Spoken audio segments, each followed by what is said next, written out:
When did you know you were going to be a writer, Glenn? I was really little. I was like 9 or 10 years old. I actually, at first, I wanted to be a fictional character. I distinctly remember wanting to be James Bond or the Hardy Boys or Sherlock Holmes. It was mostly detectives and spies.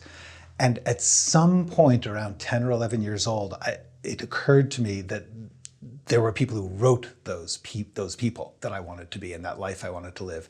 And I sort of shifted an inch over, but I've never really stopped wanting to be fictional.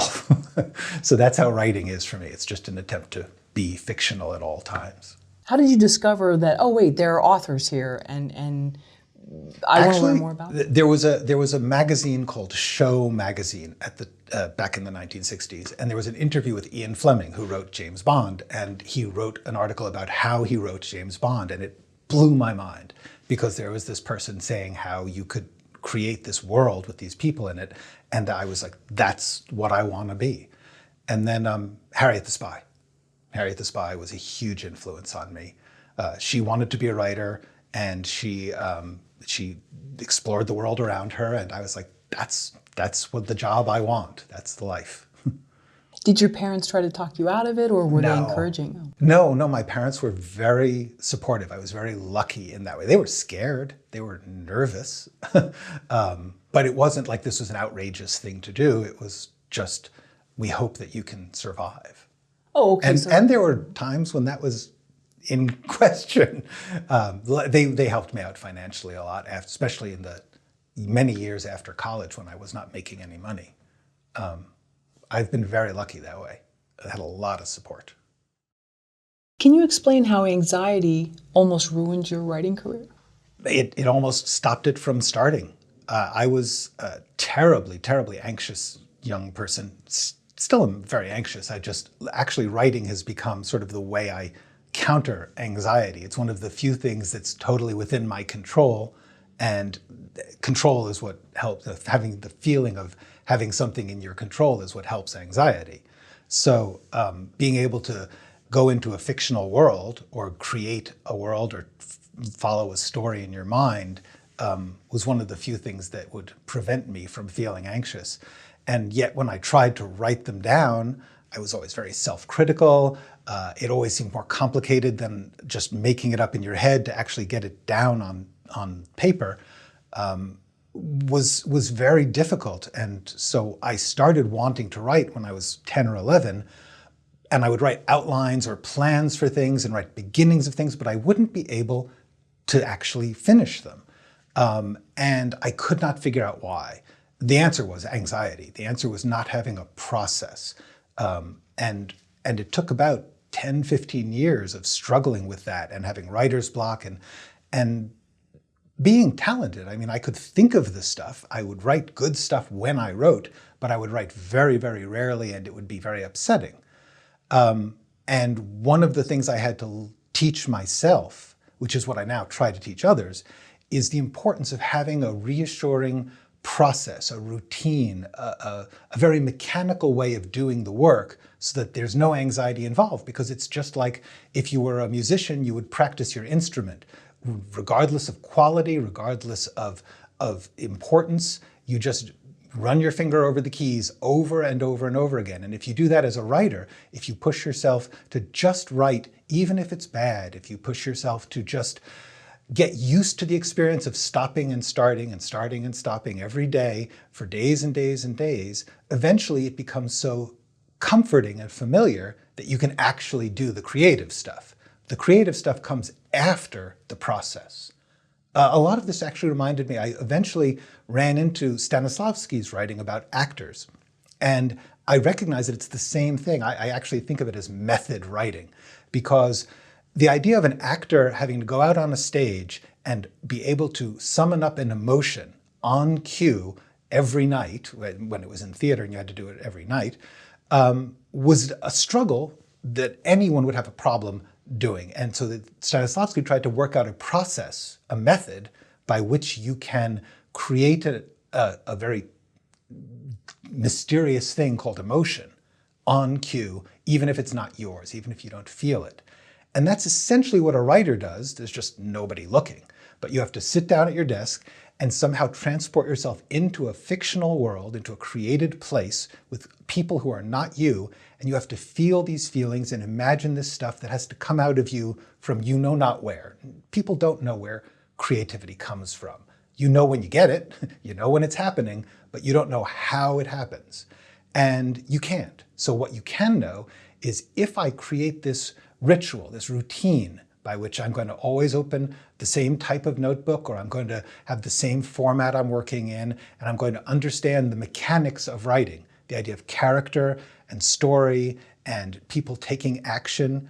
And if you get all those things and you apply them to whatever you're writing over and over, you'll eventually become so comfortable with the process that you'll become creative. And after many, many years where I would just panic every time I had to write, now I actually find that writing is the thing that keeps me from panicking about life.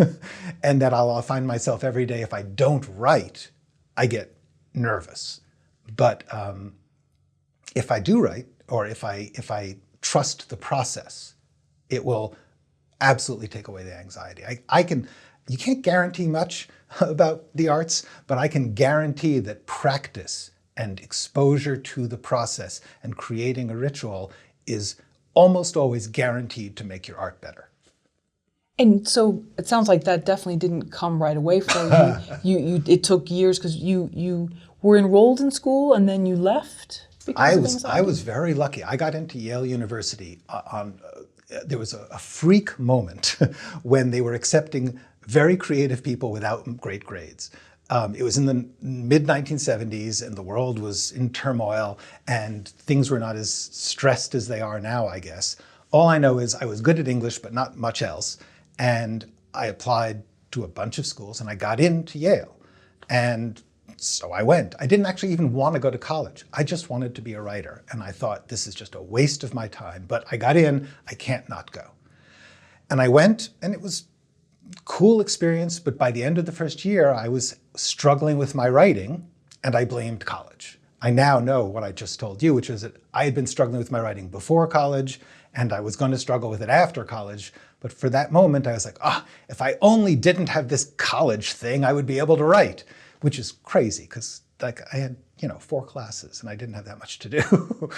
But I dropped out in the beginning of my sophomore year. And I called my parents. I actually said to them, would you take the money you're paying college and just give it to me to pay for an apartment so I can be a writer? And they said no. Which okay. They're not insane. They're supportive, but not crazy. Okay. And they said, but if you want to come home, come home. So I came home, and I lived in the basement, and I just tried to write. And all the problems I had that I blamed on college, they were still there when college wasn't. And I tried everything. It would be like, if I only had this music to play, then I would be able to write. And I would go out and buy a record. And then, if I only read this book, I would be prepared to write this book. And a whole year went by like that. I just terribly stressed and never getting anything done, and trying every day and feeling terrified because I had screwed up college and now I had nothing. And one day I was trying to write a play, and I ended up writing the opening of a movie version of the play. I was reading William Goldman's scripts and novels, and William Goldman is such an amazing and influential writer, and his style of screenwriting is so catchy that I just thought, I can't write this play, but I can imagine the movie version of the play. I'll write it in his style. So I wrote about 6 or 7 pages of the opening, and it was the first thing I had written in about a year. And it sort of broke open the gates to the concept of this, what I was saying about having a process, just learning how to understand who the characters are and what the scene they're in is. And if you learn to think in scenes, then you just write that one scene. So that was that. I got 6 pages written in a year. And I said, I better go back to college because I need something to cover the next 3 years while I try and figure out how to get over this. I went back to college. This is a terribly long story. Is Oh, that I'm okay? enjoying Okay. this. Yeah. What, did you live in? Is it New I lived in Haven? New York. Oh, okay. So it wasn't far from New Haven, and they took me back with some caveats. And then I had a couple of years when I was going to college and trying to overcome this writing problem, which I was working towards. But honestly, it wasn't until after that, so we're talking now years and years later, I'm still having a hard time with getting all the creativity out. And I was trying to write a novel, and I was working as an office temp. I worked as an office temp for 12 years on and off after college before I started to make a living as a writer. And during the many years of office temping, I was writing at different people's desks every day. I would have a new job every day sometimes, and I would lug my writing around in a little briefcase. And I had to learn how to write in the spaces when no one was bothering me at temp jobs. So like someone would say, go Xerox something, I'd Xerox, and I'd have like half an hour, nothing to do, and that's when I could write. And so that was like the antithesis of a good writing space. I'm in a public office, and I have a little notebook. And I learned that if you just think about the scene you're in, you just think about the moment that this character is trying to accomplish this one thing that they are doing, because people only do one thing at a time. Characters are only doing one thing at a time. So you only need to write that one thing. And so I specifically remember there was a scene of a character. The story was that he had sublet his apartment to a serial killer. He was a wannabe screenwriter, and he just discovered a body in his apartment, and he goes to call the police. And this is back in the 80s, so he had to go to the payphone on the corner. And I had to describe what it's like to run to a payphone in the corner in the rain and tell the police that you've sublet your apartment to a serial killer. And I just tried to imagine what it was like for a struggling screenwriter. And I had at the time holes in my shoes because they had worn through and I'd put cardboard in them. So I described what it was like when the rainwater came through the hole in your shoe and what it was like to try and explain to the police why you had sublet your apartment to a serial killer. I had not done that part, but I was in the moment. And that's really what it's about. Thinking about the scene and being in the moment and understanding what a character is trying to accomplish and why there's an obstacle to that. In this case, the obstacle was shame, the fact that he was a little ashamed that he had gotten himself into this position. And so that's it. Character, objective, obstacle, scene. There's somebody who wants something and they're trying to do it, but there's something in their way. If you have that, then you can always find that, just that little piece. Then you can write. And I remember writing this scene and going, wow, I did it. The thing that was here is down there.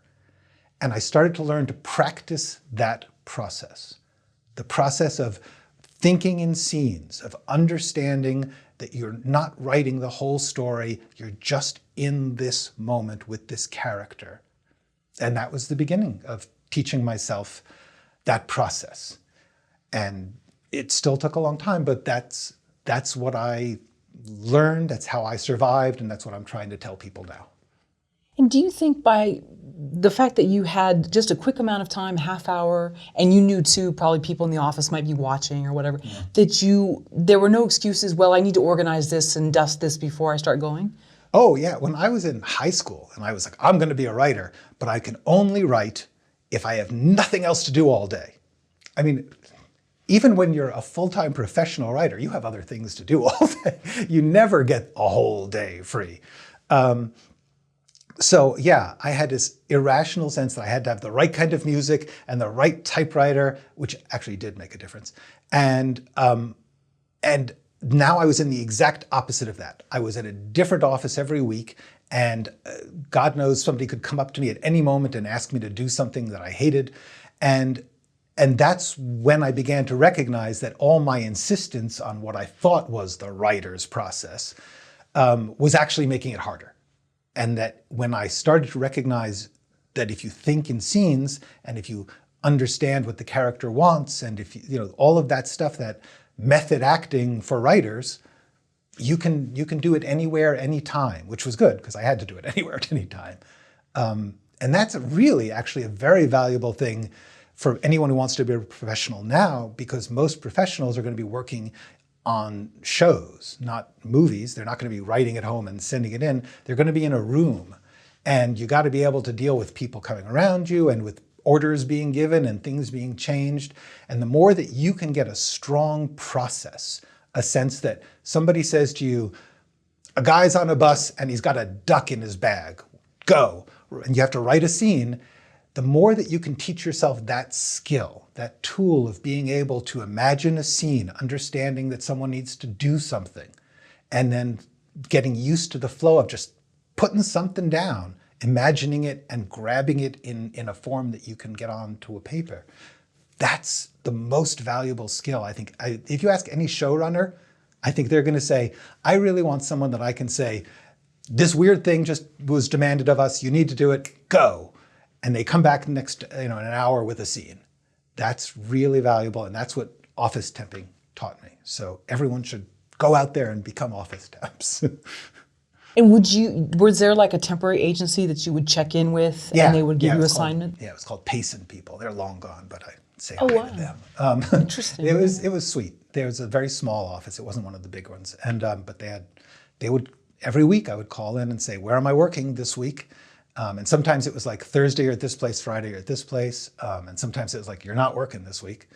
But for much of 10 years, that's what I did. Did anyone pressure you to, or did they offer you a full-time job? Because sometimes if you're a temp, they go, I like that guy, Yes. let's hire him. Eventually, there was, at about the 9-year mark, I did actually take one of the jobs as a full-time job. The people were lovely and they knew I was a writer, and I was like, if you can't handle the fact that I'm going to be writing every free minute, don't hire me. But we worked it out, and I worked because the benefits helped a lot. And also, actually, at that time, I was trying to learn how to do DIY filmmaking, and small 8mm video had just started, and I had gotten some 8mm video equipment, and I wanted to make features on 8mm video as practice. I want to make a practice movie. And I thought, like in theater, you do a workshop. You don't just send the play out into the world. You do practice workshops. And I thought, why don't we do that for movies? So I used my office after hours. I got permission to shoot in the office. I did a whole corporate espionage drama about the snack industry. Oh, wow. Yeah, a lot of insider. It's a brutal. It's bad. Cutthroat, yeah. And were you riding on the subway? Were you taking the subway to I was riding on the subway. I wasn't writing on the subway. Okay. I was absorbing the world in so many ways. Sure. Through every orifice. Oh, yeah. No, I tended to write either at desks or at home in the morning before, like I'd wake up at like 4 and write for an hour before getting ready to go. And did anyone question you and say, well, what are you doing with this note? What is this notebook that you're writing? Oh, yeah. Well, everyone was like, oh, he's a writer. Ha, ha, ha. Yeah, everyone knew that. And there wasn't a Harriet the Spy thing where it's like, what are you writing about us?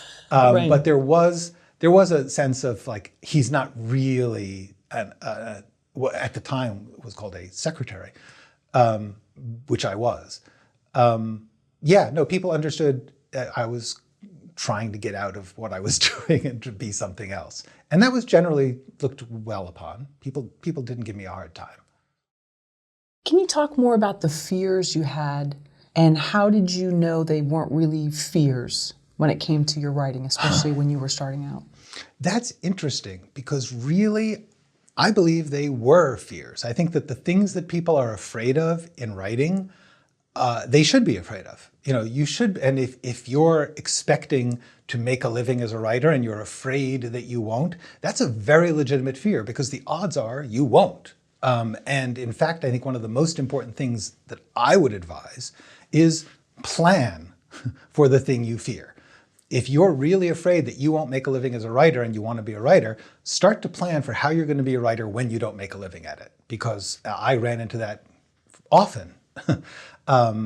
Even after I was a professional writer, because even when you're a professional in the union, a highly paid writer, it can dry up, it can go away, things can change. And the important thing that you want to do is think, first of all, would I stop writing if I couldn't make a living at it? If so, I don't know that you're going to be very happy and be a writer, because you need to be able to want to do it no matter what.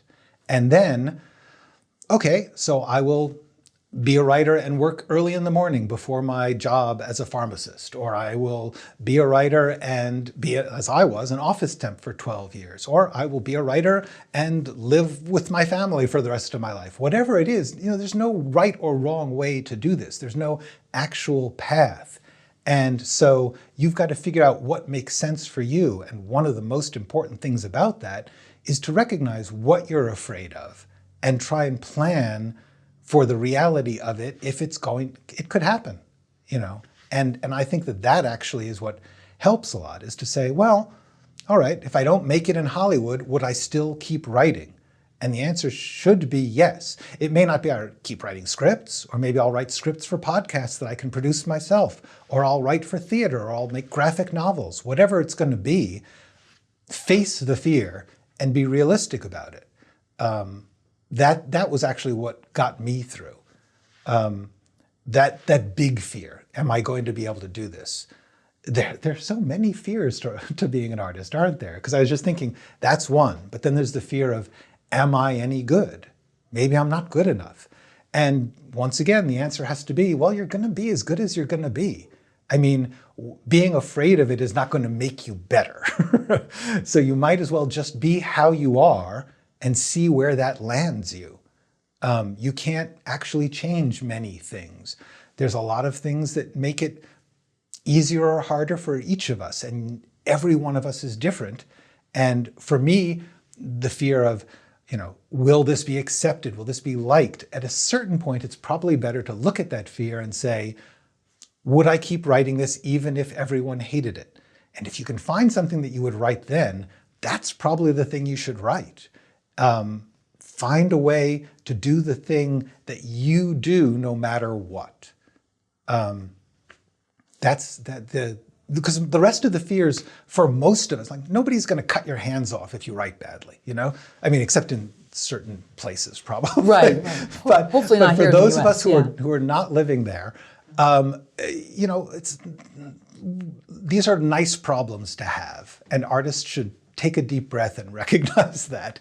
The worst thing that could happen is you don't make a fortune. Oh, gee. If you write operas or poems, you would never even occur to you. Screenwriters have this weird idea that they're supposed to be rich and famous. That is not actually an artist's lot. 99.9% of screenwriters are not rich and famous. 99% of working screenwriters are not even rich. And certainly in the scale of what we think of as that percentage of that's what a screenwriter is. Most screenwriters don't get to choose what they work on. And honestly, what you're doing is balancing. You're saying, I want to get paid for writing, but I also want to write what's in my head. Well, you're not going to get to do both of those most of the time. If you write what's in your, like I was a working screenwriter for 25 years and nonstop, great jobs, exciting. I almost was never writing a project that I conceived of. I was being hired by people who wanted my talents and my skills for their project. And that was paying the rent and the best day job you'll ever have and some of the most wonderful experiences I've ever had. But I was not writing what I could imagine. So I had to do that on the side. Almost none of those projects went anywhere. People would read them and say, wow, that's great. We can't make that. So, that's success. That's, is that the picture that you all have out there of success? No, everyone has the success picture of those 2 or 3 writers that we see interviewed who are like, oh yeah, well, I decided I was going to do this project and I called them up and I told them I was doing it and they gave me $1 million and I went and wrote it. That's just not how, that's winning the lottery. That's getting hit by lightning, being born into the royal family. If you're lucky enough that happens, great. But most of us should plan for the thing we fear. And were your fears greater at that time to make a living as a writer, or would you even get another temp job? Because with the temping, sometimes you don't know if you're going to be working from week to week, or Yeah. hi, we don't need you anymore, and you're like, okay, did I do something? And which fear was greater at that time? That's actually a great question because it brings up the issue of sustainability. And by which I do not mean, we recycle our projects. I mean, you have to be able to have a sustainable life to be an artist, a creative person of any type. And so you need to be able to separate those and say, I need to deal with the fear of not paying the rent and not having food and not having a good relationship and all those life things that are very important. They have nothing to do with your work. And your work should not be making the save on those. You should not be saying, I have a crappy relationship, but one day I'm going to be such a famous writer that they'll love me anyway. That's a bad plan. Have a good life and then write. Have a life that you can live whether or not you ever become a rich and famous writer. And if that is a small life, good, whatever, as long as it's a sustainable life, as long as you can take care of yourself, then you can apply yourself to the process of writing. An artist, an artistic problem, the problems of am I good enough, is this meaningful enough, all those things, let alone will it make any money, which is not really entirely an artistic problem, is a separate thing that you do when you have the space and the health to do it. You first have to take care of yourself. You have to have a place to live and a routine by which you can live fairly reliably and hopefully with some good mental health. Take care of that first. Don't be in debt. Don't put off all the things of your life until I'll take care of that when I'm successful. No one's ever successful enough to take care of that. That has to come first. And then you make a space for your work. And you'll deal with each artistic problem like, what is this scene about? Or is this a good idea that I feel like committing a year to? Those are artistic problems. But they have nothing to do, they shouldn't be how you decide whether or not you're going to pay your rent. If you get lucky, I mean, honestly, once, if you get into the union and you become a professional writer, you're still basically not going to be asking that question. You're going to be asking, how do I get this job that someone else has done the creative work on and I want to work on their project? Because except for a small, teeny number of people who are showrunners or people who are writing features, which is a very small number now, you're mostly working on a staff. That's a job. It's a job at a corporation. A great job at often a great corporation, and it's really cool, but it's not an artistic problem.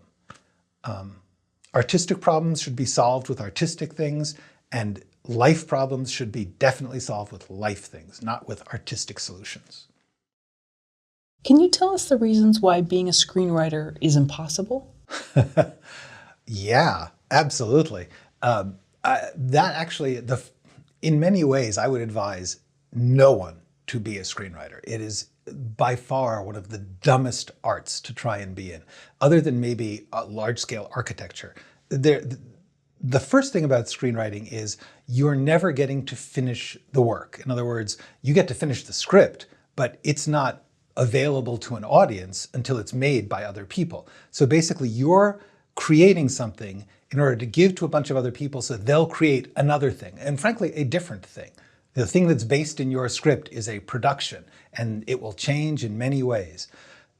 So if you really are like, I can totally picture this movie in my head, and that's why I'm writing it, get over it. It will never, ever be like that. Even in the greatest of circumstances where things are better than you want, it will never be as you imagine. But honestly, I believe that's the creative process itself. When you imagine a script, it actually comes out differently than you first imagined it or what you think. The process of transforming anything into a concrete work out of an abstract thought changes it. And honestly, when a reader reads it, it's going to change again, because when you say he wore a red tie, they're going to picture a different red tie than you're picturing. And you have to be able to accept that. You have to be able to accept that the script is a piece of a project that you will not have any control over. So that's number one, is unless you really like that process of doing something for other people to work from, it's frustrating. And I know actually a lot of writers get very irritated at actors and directors, which is too bad because they should be more respectful of the other arts. But they're like, they didn't say that like I thought they should. Like, I know how that line should go. And that's not how it works. The line goes how it goes in their mouth. The actor has to be free to act the way they would act it. And if you're depending on them saying it exactly the way you imagined it, which is frankly not on the page, it's not going to happen. So screenwriting is more frustrating than most types of writing. But then, not only that, among most types of writing, you have less control because you don't own the copyright to your work. If you're a novelist or a playwright or any other kind of writer, you own your work. Somebody may put pressure on you, we won't publish it unless you change it, but they actually can't change it.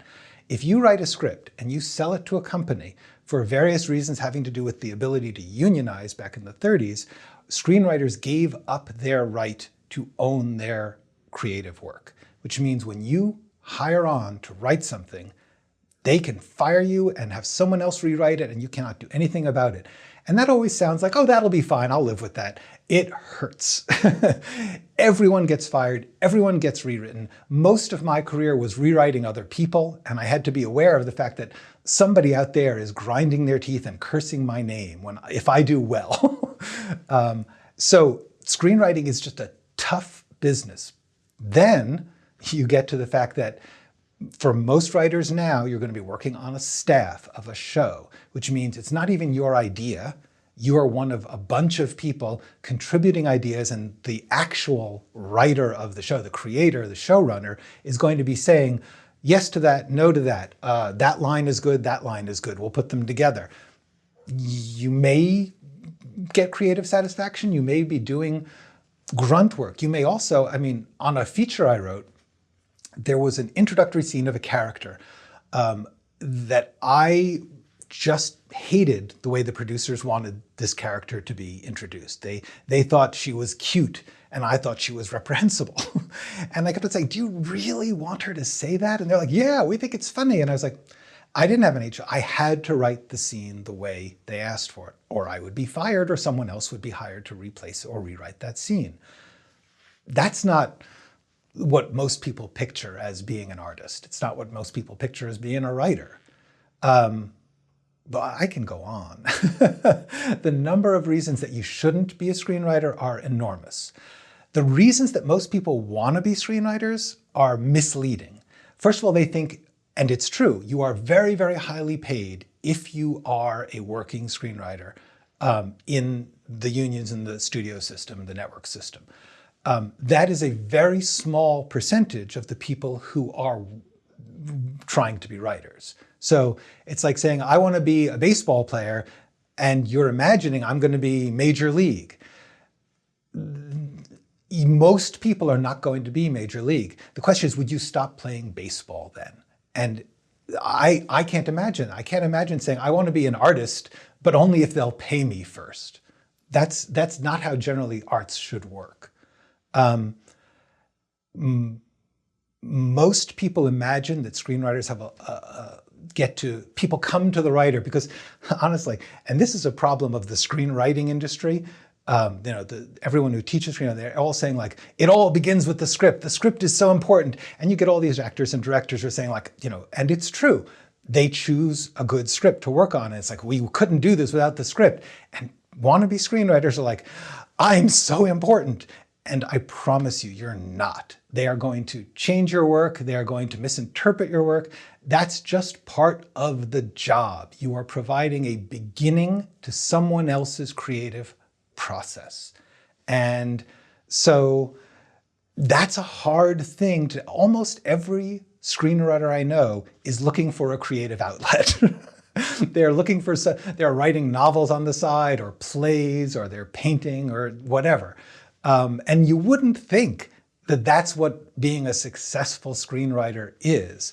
But truthfully, it is. It's a job. It's a glorious job. And when it works right, you have these amazing experiences where talented people take your work and they like your work and they do stuff and it works. And then it goes out to a big audience. And that's a little tiny slice of the experience. the things I've had made were amazing. They're only 2-3% of what I actually worked on.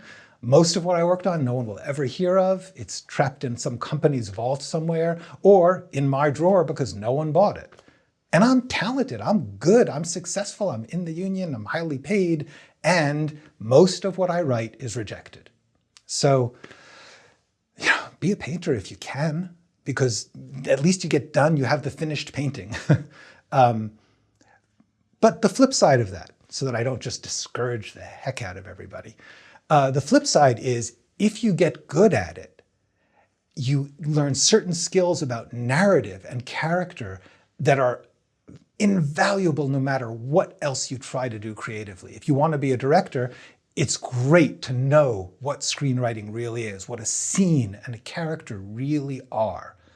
It's very important to understand how much the character's motivation, the character's goal, the thing they're trying to do, that's crucial. And if you're writing a novel, it's just as important.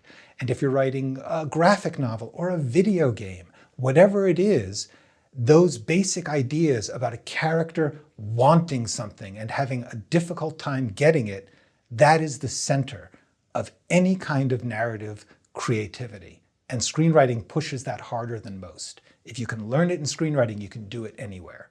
So it's sort of good to learn to be a screenwriter because then you got a skill set. If you decide to work in video games, great. You're going to be really, really set.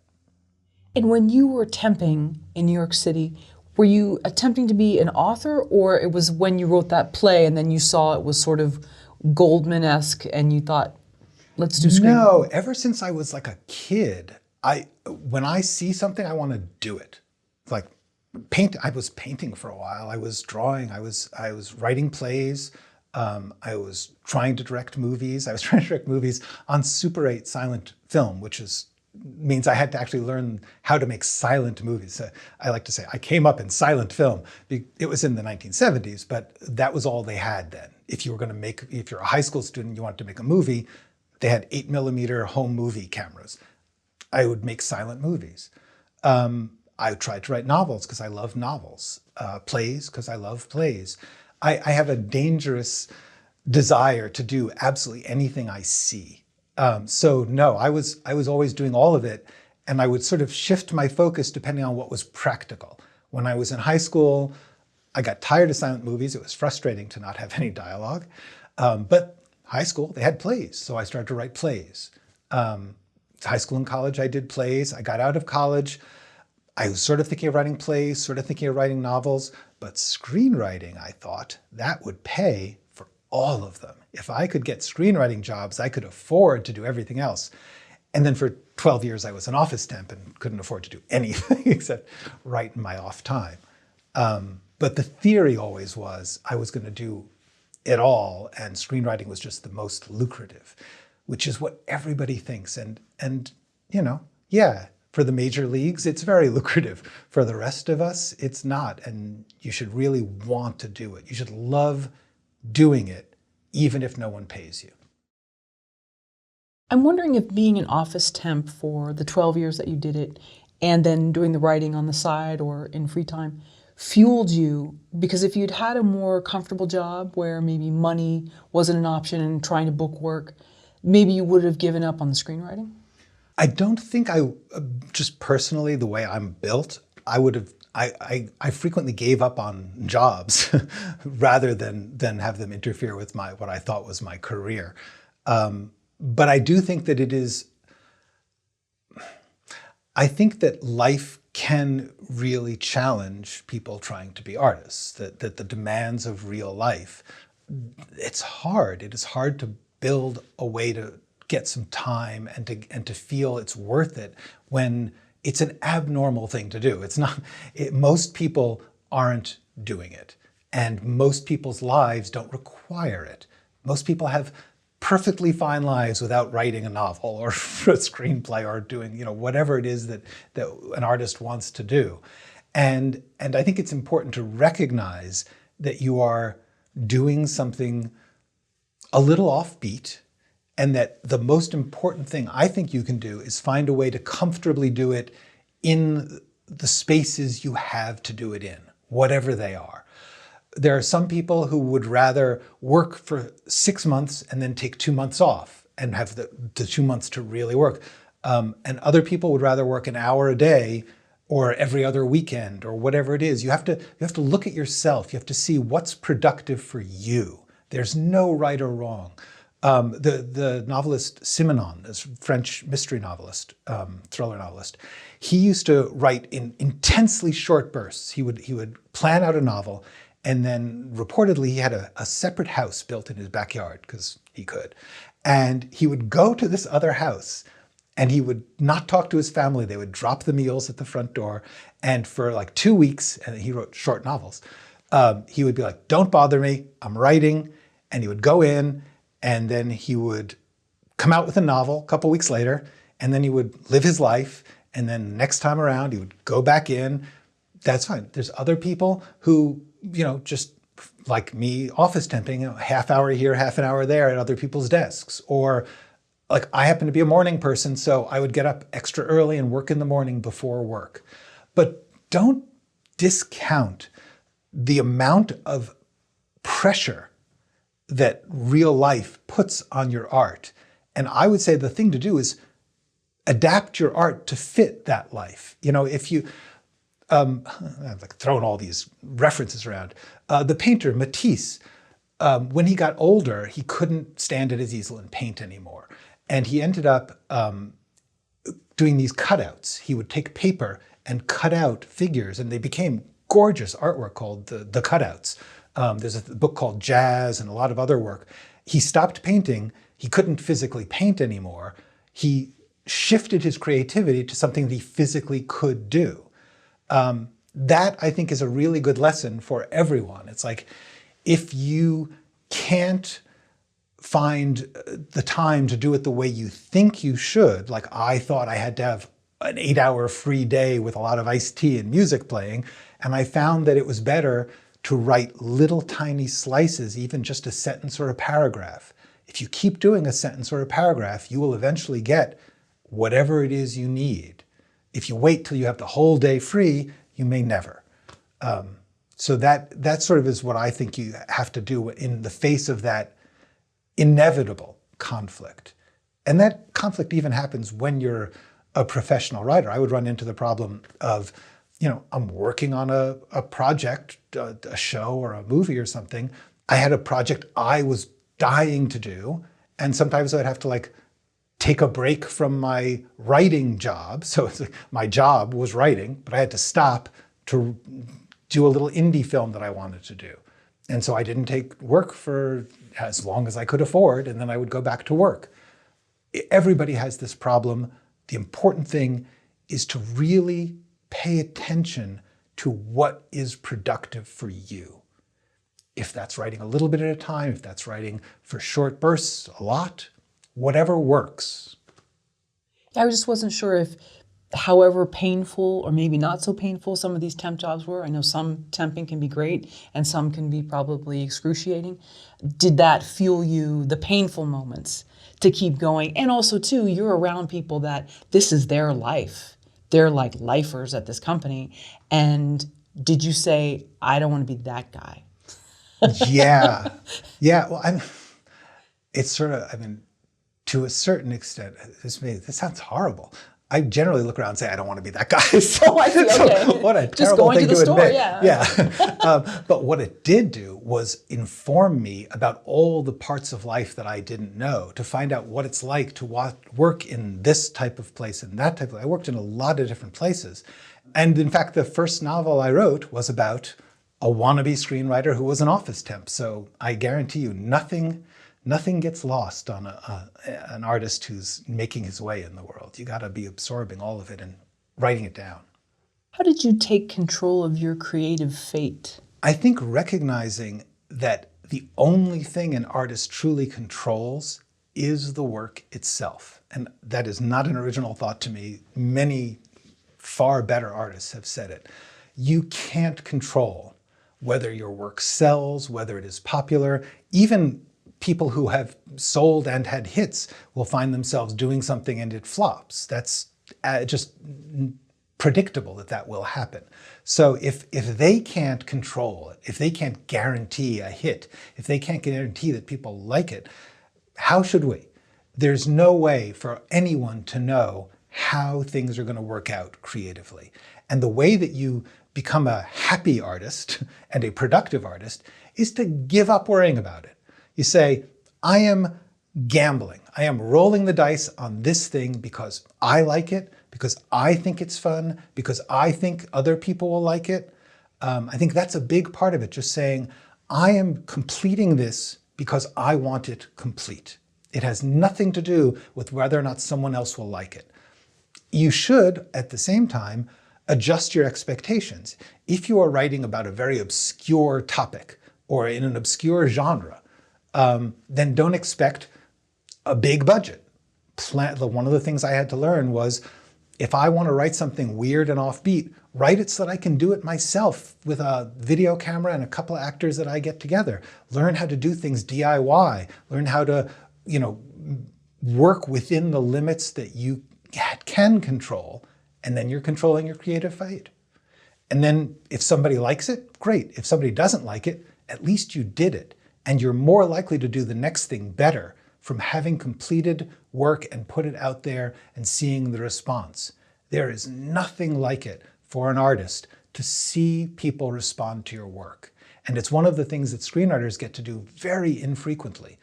Most working screenwriters, most of their jobs, they don't get out to the public. A lot of people do drafts of things that don't get made.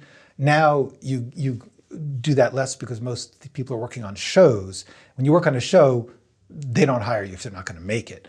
But the experience of doing your work and putting it in front of an audience, starting the work, finishing it, and presenting it, is the most important education you can get. There's nothing else that replaces it. So the more you can do that without asking someone's permission, without waiting till someone says, well, this will make me a lot of money, so I will invest in it. Because people don't put money into artworks because they like them. Mostly they put money into artworks because they think it'll make them more money. So if you do something that's good but not profitable, you won't get to make it. It's better to do something that's good and can be made really, really cheaply, and then you can make it. Nobody can stop you. And if you don't feel like directing it yourself, somebody who does know how to work low budget will be able to make it.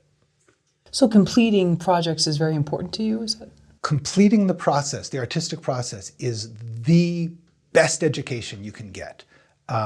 If you can write 10 scripts and finish them, and ideally at least get a reading of them, but really the best thing to do is to shoot them. Find a way to get someone to shoot your script.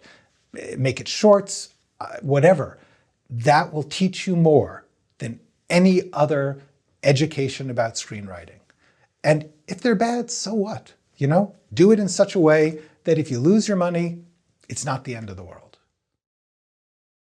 How did you get your first Hollywood writing job? It was a fluke, a freak occurrence. It was actually a script that I had written 10 years before. It was my first script, and I had gotten an agent with my first script. I had gotten very lucky. I knew someone who showed it to an agent who picked me up as their client, but they could not get me. There had been a very small option during the 10 years. Other than that, I was office temping and administrative assistanting and doing some development work for indie companies. And I was beginning to think I should stop. I was actually planning to become a teacher, like maybe a high school teacher or a college teacher if I could, because at least I would have summer vacations to write. It was always, what can I do to support my writing? That never stopped. But the idea of becoming a screenwriter stopped, because I was like, why keep beating my head against the wall? I had written a bunch of scripts. I had an agent. If I wasn't making it, maybe I should quit. But the first script I had written, all of my scripts were well liked by the people who read them. They just were like, this is really good, we just can't make it for a billion reasons. There's always a billion reasons why people can't do things. But an independent producer who really loved one of my scripts, and I had done some rewrites with her, her name was Mae Wuthridge, and she took a job at Tribeca Films when it was just starting. And she had to say that she was stopping her independent career and going to work for Tribeca. But she had the opportunity, she met with someone who worked with Billy Crystal, who was looking to work with De Niro on what turned out to be Analyze This eventually, after I failed them. But they were looking to work together, and May slipped them my script. And they loved it, and they said this would work very well. And so all of a sudden, Tribeca had to pick me up as like, oh, I guess we'll pick up his script to take. So all of a sudden, from being about to quit, I was working with big Hollywood stars, and my agent, Lisa Calamaro, arranged a fabulous option and first step deal. And all of a sudden, I didn't have to work temp for a year while I did rewrites on that project, which went so fast downhill and died completely. And they wanted changes that I didn't know how to make. And I had worked for 10 years learning how to write what was in my head. And I had never learned about the part of Hollywood writing where somebody says, change that. That wasn't even on my radar. And this was a long time ago. This was in the late 1980s. It just never occurred to me that like someone would say, as they did, the story was about a divorcing couple, a couple who had gotten divorced and remarried and divorced again, and over political differences. And then the guy gets involved in espionage and politics and things. And so their divorce, the topic of their divorce becomes the subject of a thriller. And so it was sort of a thriller romantic comedy. And the note was, can you take out the divorce? And it was a completely legitimate note in one way. If you were a flexible Hollywood writer who understood how to rethink things, there are ways to do that. And I actually did that later on another script where I took out what I considered the center of the story. At the time, I had never had that question raised.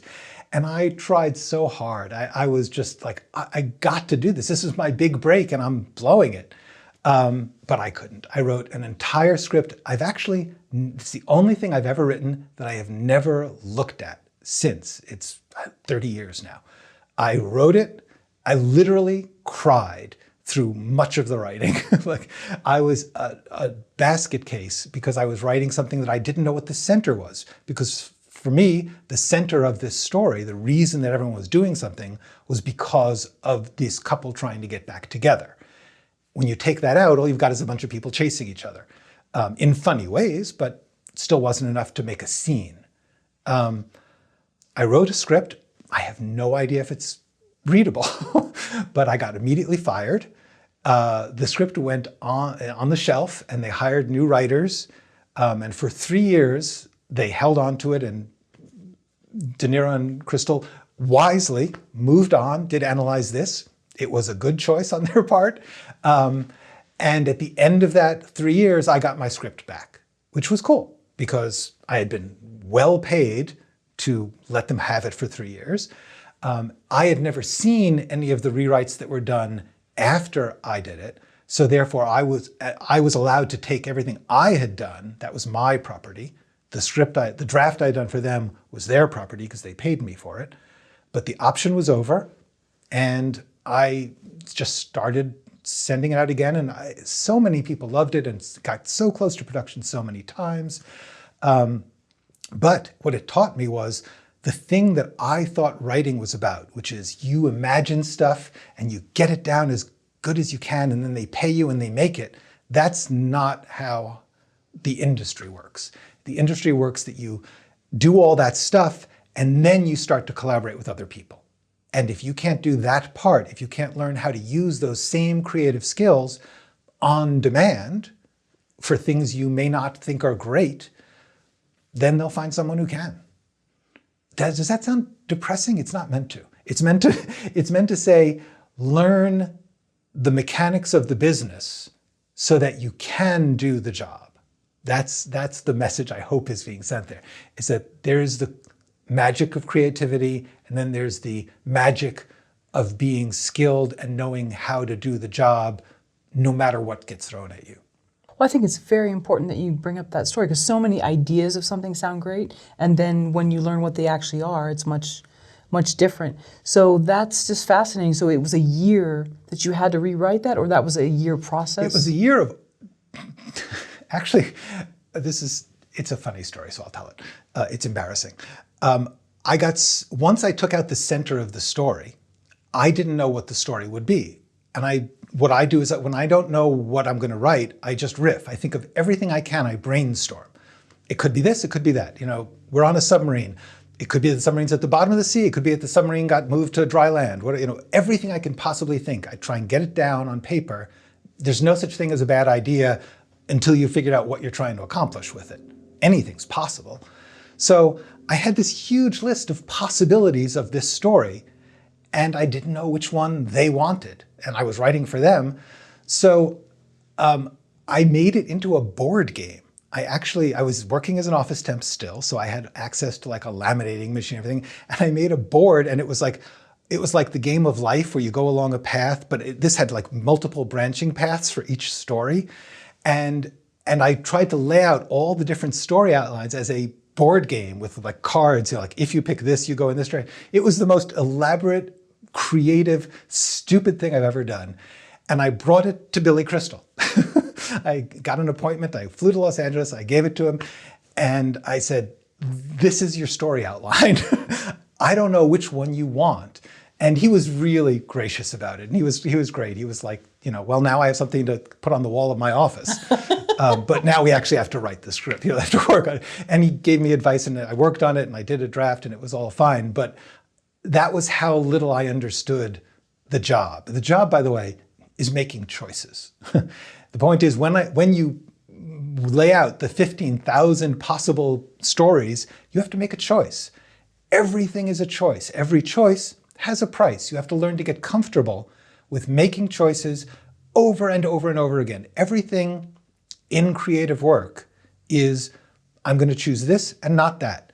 If I choose this, that means that I can't have a happy ending. If I choose this, it means I can't talk about communism versus capitalism. Whatever it is that you want to do, it's a choice.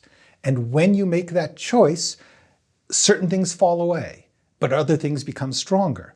That's the creative process, and everyone gets very afraid of that. What if I make the wrong choice? The coolest thing is for a writer is to get comfortable with, what? It's a choice. I'm going to make it. I make it judging, I know that the producers want this. Well, no more choice. That's what I'm doing. If you don't know for sure, you take the choice and you follow that path. You're gambling. Maybe it'll work, maybe it won't. But it's better to make the choice and be creative and try and find your solutions than to try and do both. That's the one thing you can't do. Got to make a choice, and you have to live with the price. When they asked you to take out what was the center of the story, which is the couple getting divorced and getting back together, they didn't tell you what to replace it with? They didn't know. When people give you notes, they don't know how to fix it. They just like, that seems a little wrong. Or sometimes they'll know how to fix it, but it's not what you thought would be. Like you may have a better one. It doesn't matter. What matters is that everyone is going to see things differently. And most notes are, this isn't working, not do this. If they were do this, then it's like, I'll do that. Most notes are, that's not making sense, or that's too slow, or that's too fast. But how you actually solve it, that's your task. And so for you, that was so new. It never occurred to me. It was, people didn't know that much about screenwriting in the late 80s, early 90s. Like it wasn't as much of a thing. People didn't do it as much as they do now. Now everybody writes scripts. And frankly, everyone should, because now everyone can make them. But at the time, the experience of being a professional writer was not very well known. There were only a handful of books. And in fact, the first time I came to LA, my agent had come out and she had set me up with meetings, and everyone said to me, your work is good. You could work here if you moved here, but you would have to get used to writing things that didn't get made, because at the time, that was how development worked. They would develop 50 scripts and make one, which meant 49 writers were writing a script that was going to be put on a drawer and never seen again. And they would be highly paid and they would be well respected, and maybe one of them would get lucky at one of your scripts would hit. but you never knew. Some people had a full career never getting anything made. And that blew my mind. I was like, I'm not going to work a whole year on a script and not have anyone see it, which of course, that's the business, that's the job. But at the time, I didn't know. I had no clue. And it took me a while to process that and to recognize that as a day job goes, pretty cool. You learn a lot on it and you get paid to do the thing you love. But it may get put on the shelf. You may never see it again. When you came back to them with other ideas which could be the center of the story, did they not like it, or that was the board game? All right, this is the process by which this happens is that the people who are in charge, like if you're a star or a director and you're supervising writers, you know that you're not a writer. And so you just try to guide them, as some are better than others. And it's the writer's job to translate the notes. That's part of being a professional screenwriter, is recognizing that people are going to tell you stuff and you have to figure out, what I believe is you have to figure out how to turn it into scenes. Everything about screenwriting is how to think in scenes. If you can figure out how to make a scene out of an idea or a desire or whatever it is that somebody says, then you can be a professional writer. And so very often the people in charge will say, like, honestly, I know what end result I want, but I don't know how to get there. That's your job. So that was, a lot of the notes were like that. And in fact, I said, here's the thing. When it really comes down to it, there's a binary choice. There's a this or that. Is it this ending or that ending? And the note was, well, could it be both? What are you going to do? So eventually I just chose. I actually think this board game is kind of cool. But Well, it was great. I don't know if I have a copy of it. I think I gave him the only copy. It's kind of a neat idea. I mean, if someone had the time to make the board game, that would be... Yeah, absolutely. No, I mean, essentially it's create your own story, which is now a completely legitimate creative project. You can, digitally, you can make a story that you could do that with. It's called a video game, and so I just was decades ahead of my... There you go, yeah, right. I should have been designing games. Do you think things have changed in Hollywood in the past 5 years? Everything has changed in the past 5 years. I personally believe that the changes happening right now in the entertainment industry are the biggest since the invention of film back in 1905. Even television, the coming of television, the coming of home media, did not disrupt the system as much as the events of the digital technology changes. If you don't mind me getting into that, one reason is because when film began, they built up a bunch of companies in the 1920s in the silent era, and those became the studios. And the studios sort of ran the world for the next decades. There were only a small set of studios, and they all essentially worked in the same field, and they all owned the same theaters.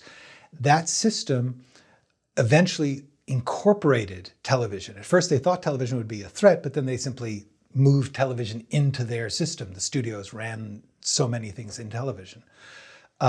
When the digital revolution happened, new companies came in, and instead of buying a studio and saying, keep doing what you're doing, they built their own studios based in entirely different philosophies.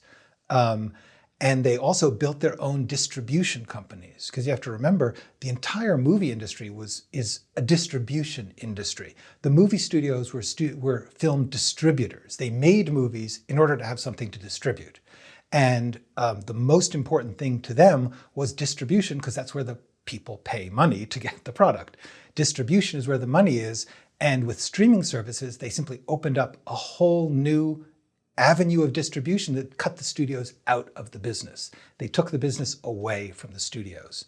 And as a result, everything changed. The people running it, the philosophies by which they ran it, everything has changed, and it's broken up because the ability to choose what you're watching, the ability to meter how things are watched, all of these things are changing what gets made. As a result, everything is sort of broken up into each company has its own plans, its own philosophy, and they are buying and producing according to what they want to do. They're not doing it according to some unified industry philosophy of this is what's a hit. Furthermore, a lot of the technology companies, their principle is if somebody else is already doing something, we have to do something very different. That it was never like Paramount was like, oh, they're doing this kind of movie, so we'll never do that kind of movie. That's not how that worked. They all did the same kind of movie. And so you could just say, I'm going to make a Western because everybody's making Westerns. Now, every company, every streaming service, they're constantly changing what they want. So you can't plan on, I can write this and it will be sold. That doesn't happen. It has to be a magical combination of you being good at your writing and the company having the desire to make that thing. And the only way that you can make that happen is doing your part of it. You do the good work and you put it out there. There's a lot of places out there. Hopefully one of them will pick it up. That's all you can do in the face of this new system, which is no longer unified around one set of objectives. Do you think people realize that the rules that they've been living by are no longer there? No, I think, I don't know if this is copyright, but Wile E. Coyote, when he runs off a cliff and there's a section there where he's running in thin air with his legs spinning, but he's still going straight ahead. And as far as he's concerned, he's on solid ground. I believe that is where we are, which is most of the people who are working in the industry and most of the people who are teaching about the industry are operating from pre-digital philosophies. They're like, this is what a story is, this is how a thing gets sold. And in fact, we're all on thin air and we're going to drop. We may have a parachute, we may get a glider. I'm not saying we're going to smash, I'm just saying the ground has shifted under our feet. And so the concept of 3 acts, the concept that a movie is the story unit. These have all changed. A story can be in 78 parts. A story can be in 6 half hours. In each of those is going to have a different kind of structure. How can you possibly talk about a universal structure or a mythic paradigm that's going to fit all of those? I believe the only thing that fits all of those is an understanding of the basic tools of writing a narrative for people to film, which means understanding that you've got characters who are trying to accomplish something and they operate in scenes. The one thing I think is true still of all filmed entertainment is that it works in scenes. And you're going to need to understand how scenes work. Every character who enters a scene has a desire to accomplish something. They are in that scene for their own reason. And if you learn how to write those scenes, you learn how to write a character's objective, and at the end of that scene something has changed or frustrated them, and so they move into the next scene with that next objective. And when you outline that whole thing into 6 half hours or 72 hours or an hour and a half, whatever it is, that basic principle of drama, of storytelling, is what you should get good at. How do you define story and how do you teach it to clients and students? I think the basic idea of a story is going to be that you are following a character or characters. It is entirely possible to tell a story of multiple characters. You don't only have to tell one person's story. It's nice, you can do it, but it's also possible to tell a story with 11 main characters. It takes a lot of work. You have to follow each main character and follow their story all the way through the narrative. But in fact, I believe any story is really about how a character trying to accomplish something runs into other people who either help or harm their intention. It's sort of like Isaac Newton's theory of the billiard balls, that they once they get set in motion, they will roll in that same direction because they're being pushed by a physical force, and I think a character is also doing that. They're trying to get somewhere and they're rolling in a certain direction until either they hit something or something comes along and knocks into them, and then that changes their direction, but they're still trying to get to that one place. The physics kind of falls apart there because billiard balls aren't trying to get anywhere. But the idea that things are moving until they run into something else which is also moving is sort of how characters work. Every character thinks they're the main character. If you have your hero walk into a hotel and try and get a hotel room, that hotel clerk, they think they're the center of the movie because they're the center of their story. And this person coming up to them is either getting in their way or they're trying to charm them or whatever it is that they're doing, they're trying to do something. And that interchange is the basic building blocks of story. That's what you call dramatic action. Someone trying to accomplish something which mostly involves interacting with other people. Sometimes the action can be, I have to take this suitcase and put it on a train, whatever, but there'll still be, I have a thing I'm trying to accomplish, and that's what story is. I have a thing I am trying to accomplish.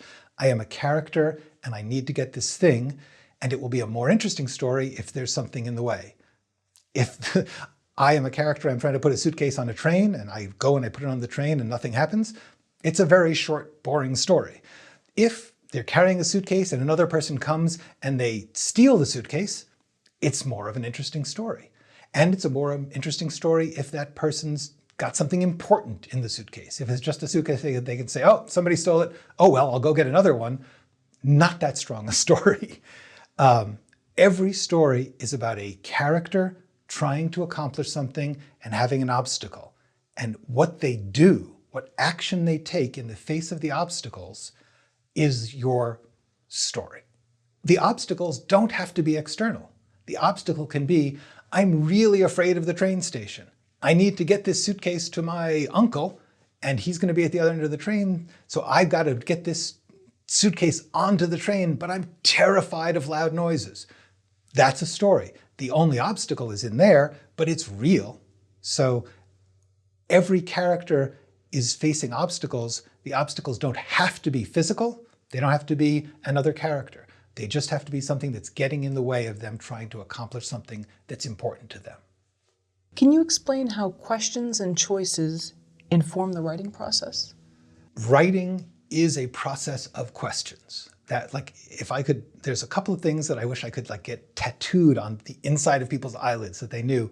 Think in scenes, and writing is a process of questions. It's not a thing you have to fill out. It's not a form that you have to fit into. Writing is a question, is always a process of having something. It could be just, I want to write a Western, or I want to talk about how love hurts, or I want to talk about how love saved my life. Whatever it is that you start with, then you start to ask questions. How am I going to tell this story? Am I going to tell it through a character who gets it or a story who doesn't get it? Everything is going to be a choice. Every question that you ask, if you write down that question, how am I going to tell this story? Who is the main character? Everything is a question, and those questions are, who is it about? What do they want? Why can't they get it? What do they do about that? And how does it end? I think I skipped one, but oh, why doesn't that work? Right. Who's it about? What do they want? Why can't they get it? What do they do about that? Why doesn't that work? How does it end? I did a whole video on this called The 6 Essential Questions, so I explained it better there. But those 6 questions basically will help you write anything. They'll help you write a movie, they'll help you write a video game, they'll help you write a series, because that's the essential thing that you get of how am I going to turn whatever feeling or idea I have into a story is a person who is trying to do something to get something, and there's something in the way. And then eventually something will end it. Either the end will be I don't get it, or I do get it. And whatever they do that they had never tried before is how it ends. Because if they had tried it before, it would end before. So who's it about? What do they want? What do they do? Why doesn't that work? What do they finally do? What is the end? That's storytelling. And it can work for 3 acts or 27 acts or 1 act. It always works. It's my go-to set of questions. And then just keep asking questions. Who is it about? It's about a plumber. Where's he from? Just ask who, what, why, where, and just keep asking why. Why is he afraid of heights? Why does he love this particular person? Every time you ask a question and you get a specific answer, you're moving closer to writing a scene. What's the easiest way for someone to figure out an enjoyable writing process for themselves? The first important thing about your process is recognizing that it's yours, that there is not a right or wrong way. Some people write at night, some people write in the day, some people write in short bursts, some people write in long extended bursts. There's no particular better or worse process. The important thing about a process is it's something that you can do relatively easily. For whatever reason, it works for you. And that means you have to spend time paying attention to yourself, trying different things and seeing which ones work and which ones don't work, and being really honest about that. I personally, I keep doing that, sorry. I personally, I turned out to write very well in short bursts. I thought I should do more, because when I'm writing in a short burst, it's like, holy crap, if I could keep doing this for 8 hours, I'd be a miracle. But I can't. And I would sit there and I would grind. After the burst was running down, I would grind, and not only would that be unproductive and begin to be disheartening, but I would start to undo my good work. Because when you start to grind in a bad way, you start to doubt, you start to feel bad, and you say, well, I must be feeling bad because this work is bad, which is not necessarily the case. It could be that your process is bad. And so what I would do is I would write something really good, and then I would grind until I was unhappy, and then I would say, oh, that sucks. And then I would write something over it and destroy my own good work. And it took me a long time to pay attention to the fact that I do really well in short bursts. And if I stop when I feel myself starting to lose it and take a break, take a walk, do exercises, whatever, I can then come back and do another short burst. Getting myself to sit down again is rough, but that's the thing I had to teach myself by paying attention to what worked. I've gotten much more productive since I learned my process. It's not for everyone. Everyone will have a process that's dependent on their own inner mechanisms and on their own reality. Some people only have free time on weekends. Some people only get a little bit of free time, in the evenings. And so they have to find a way to work at the time that they are allowed by their life. You have to pay attention to reality and pay attention to your own inner working. And the best way to find out is to do it and see how it goes. It's always better to try and do some work and see how it goes. You'll never get to the place where you absolutely know that you can write and then you start writing. It's always a question of, let me try this, see what comes out. That's the best test of a process.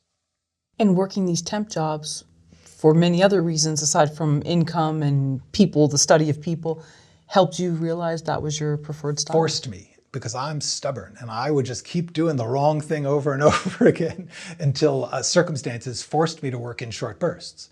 And then I was like, wow, that actually is better. Trying to be open to your process, trying to pay attention to what actually makes the work good, what feels good. Feeling good is underrated. Like the fact that, you have to learn to write when you don't feel good. For me, having a process that I can say, I have 5 basic documents that I open, like an outline, a place where I write notes, and the text itself, and a sort of overview. I'm going to be doing a video on this actually soon, but that's my personal setup. Everyone has their own. But what you need to do is find a thing that, so you always, when you open that notebook, you're not thinking about anything except the contents of the work. This is the outline. The outline is going to be broken into scenes, and the scene lines are going to look like this, and I don't have to think about that. I have to think about what's in the scene. That's the best way to find a process, is to get something that works for you. Some people will do it on their phone. Some people will do it. I would advise doing it in some way that it's written down in some form, digitally, on paper, on note cards. It doesn't matter. What matters is that you get it out of your head and into the world in some way that you can set it aside and come back to it. Set it aside, come back to it. Because with almost anything, you're going to have to. You can't do it all at once. When did you have that aha moment that I don't have writer's block, and my anxiety was, although it was real, it was just that wasn't my style of writing, to sit at my desk at my parents' basement or wherever and have the perfect music and the iced tea. That actually wasn't working for me. It was unfortunately not an aha moment. It was an aha a couple of years. Oh, okay. And I think that that's actually sort of a misleading thing that our culture has developed from movies. That there's a decisive moment, and after it you are always changed.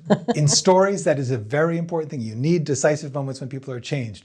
But in truth, it's more like a series, and I have a couple seasons where I get a little bit of it, then I fall back into my old ways, and then I have some reward, or I think of something new, and it's a process in which you try to do 2 steps forward, 1 step back, instead of the other way around, because you're trying to head forward. You do a little forward, you fall back, you go a little forward, and the main way it always is the doing of it. Just throw something on the paper, even if it's just, and I have done this, I've written a scene where I say, this is the scene where he comes home and is, miserable.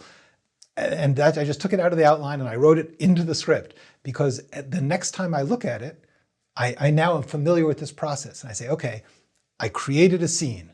The scene is a description. This is where he comes home and is miserable. Now I have to think, okay, how do we see that he's miserable? Ask a question. We see he's miserable because he takes his dinner out of the refrigerator and throws it on the wall. Each thing that you get when you ask a question, to me, it's always a process of questions and a process of writing down the answer. Now I have a scene where a guy comes in, opens his fridge, throws his dinner against the wall. Okay, we know he's miserable. Now I can add a couple of lines, move on to the next scene. Everything that you can do to put a little something down, to create a bit of something for your creativity to hang on to, that's, for me, the essence of the writing process. So if this were a movie, then it would show Glenn as a temp and, all right, Charlie, have a good weekend. And then you had like a half hour and then the music plays and you realize, yeah, wow, this is it. And here I am writing it. And you're saying, I actually think what we would do in that case is we would show that we would cut to the imaginary scene. We would play it out. And so we would get to catch the thrill of the creation by seeing the created magic of this character in the scene. Oh, so yeah, I'm sorry, I'm writing now. No, I love it. I love it. So Glenn is the writer. I'm sitting there writing, and then we cut to or dissolve to. By the way, that's a little thing. Most of the time, don't write cut to. William Goldman started it. It's a delightful thing in his scripts. Obviously, they're going to cut to. How else are they going to get there? You're wasting page space. Don't say cut to. And most of the time, don't say dissolve to or fade out or anything else, because that's their decision. Unless it's really important that you dissolve, just write the next scene and they'll figure out how to get there. Anyway, get to Glenn's writing and then show that scene where the character is running to the phone booth in the rain, and it's a great scene and people will get so excited by my creativity as a character that they'll want to know what happens next. You say the writing process is about tools and skills, not theory. But let's go with theory for one moment. So what theories are stopping a writer before they even start? That's actually a really good question, because I believe that the theories are tools. I believe that all the rules, I'm not saying there are no rules. There are plenty of rules. There are a lot of rules. What there are not is a single set of rules that always works. And so what you need to do is know every possible theory you can cram into your head. You should watch all sorts of different types of stories. You should watch in genres outside of the ones you like. You should specifically try to watch things that are things you don't think you'd be interested in. And you should definitely try to read those screenwriting books or listen to screenwriting teachers who are teaching very, very different ideas, because there are so many out there now. And the answer is, each one of them will have very valuable parts, very valuable tools that you can use. And the only thing that you need to have is a really big toolbox, as big as you can get, with every possible theory, so that when you're approaching your work, which is really what it's always going to be about, you can say, I have seen a story like this. Or I have seen a story like this, but this other story had a different form for it. Or this person said, I should always have my transitions in the middle of the story, or this one said I should always have a conflict at the end of the story. There's so many theories. None of them is wrong. They're all right. They're all there to be used in different circumstances depending on what you're trying to accomplish. So the more that you can learn all the different theories and all the different paradigms and story archetypes, that's all good. But nothing will help until you actually sit down and say, I am making the choice to write this particular story, and this story needs this set of rules. Maybe another story needs another set. Maybe I need to pick one rule from this one and one rule from that one. Maybe somebody says, save the cat. I happen to believe that there are certain parts of Save the Cat, the book, very valuable. Other parts, I can't make head or tail of. And I don't think that you should not read it. I think you should read it and take the pieces that you need. I'm not sure you should always save the cat, but it's good to know that saving the cat is a thing you can do. And I believe that that goes for every screenwriting theory out there. And the best thing that you can do is know all of them so that you can say, in this one, is this type of character best revealed by saving a cat? Or is this one somebody who's going to walk away and leave the cat there, and now we know a different thing about them? How do we still like them? So really the most important thing is to take whatever these rules are and apply them to your particular goals. Because that's the thing. Not every story has the same goals. Some are trying to amuse you, some are trying to scare you, some are trying to make you think. They're going to have very different ways of approaching storytelling. The important thing is that you have as many tools as you can, as many skills. You know how to make something funny if you need to, or how to make somebody like a character. By the way, my theory on liking a character is the way that we like a character is that we know what they want. I believe we can really get with a character who wants something horrible. They're not saving any cats, they're murderers, or they're trying to take over the world, and we can still really care about them because we understand that they want this thing for their reason. And very often, that's something that we can care about, even though we don't honestly want them to kill all those people. But we get engaged in the story and we follow the characters because we know what they want. My theory. So if we don't know what they want, then somehow do we not trust the character? I personally think we just don't think of them as a character. I think if you start to pay attention to how you watch characters, I think you'll find out that you're always thinking, what do they want? What are they trying to do? There'll be some form of that. You don't just want to watch someone and say, oh, they have nice clothes. I mean, you'll watch that for a few minutes, but after a while, that person in the cool outfit had better be trying to do something. And people don't try to do something if they don't want something. Because it takes effort to do stuff, and we only do that when we have something we want. If we had that toolbox, let's say we put aside the Save the Cat tool, what's one of the most overused, whether it's good or bad tool, one or two from this toolbox? We're going to pull it out and make room for other stuff. Yeah.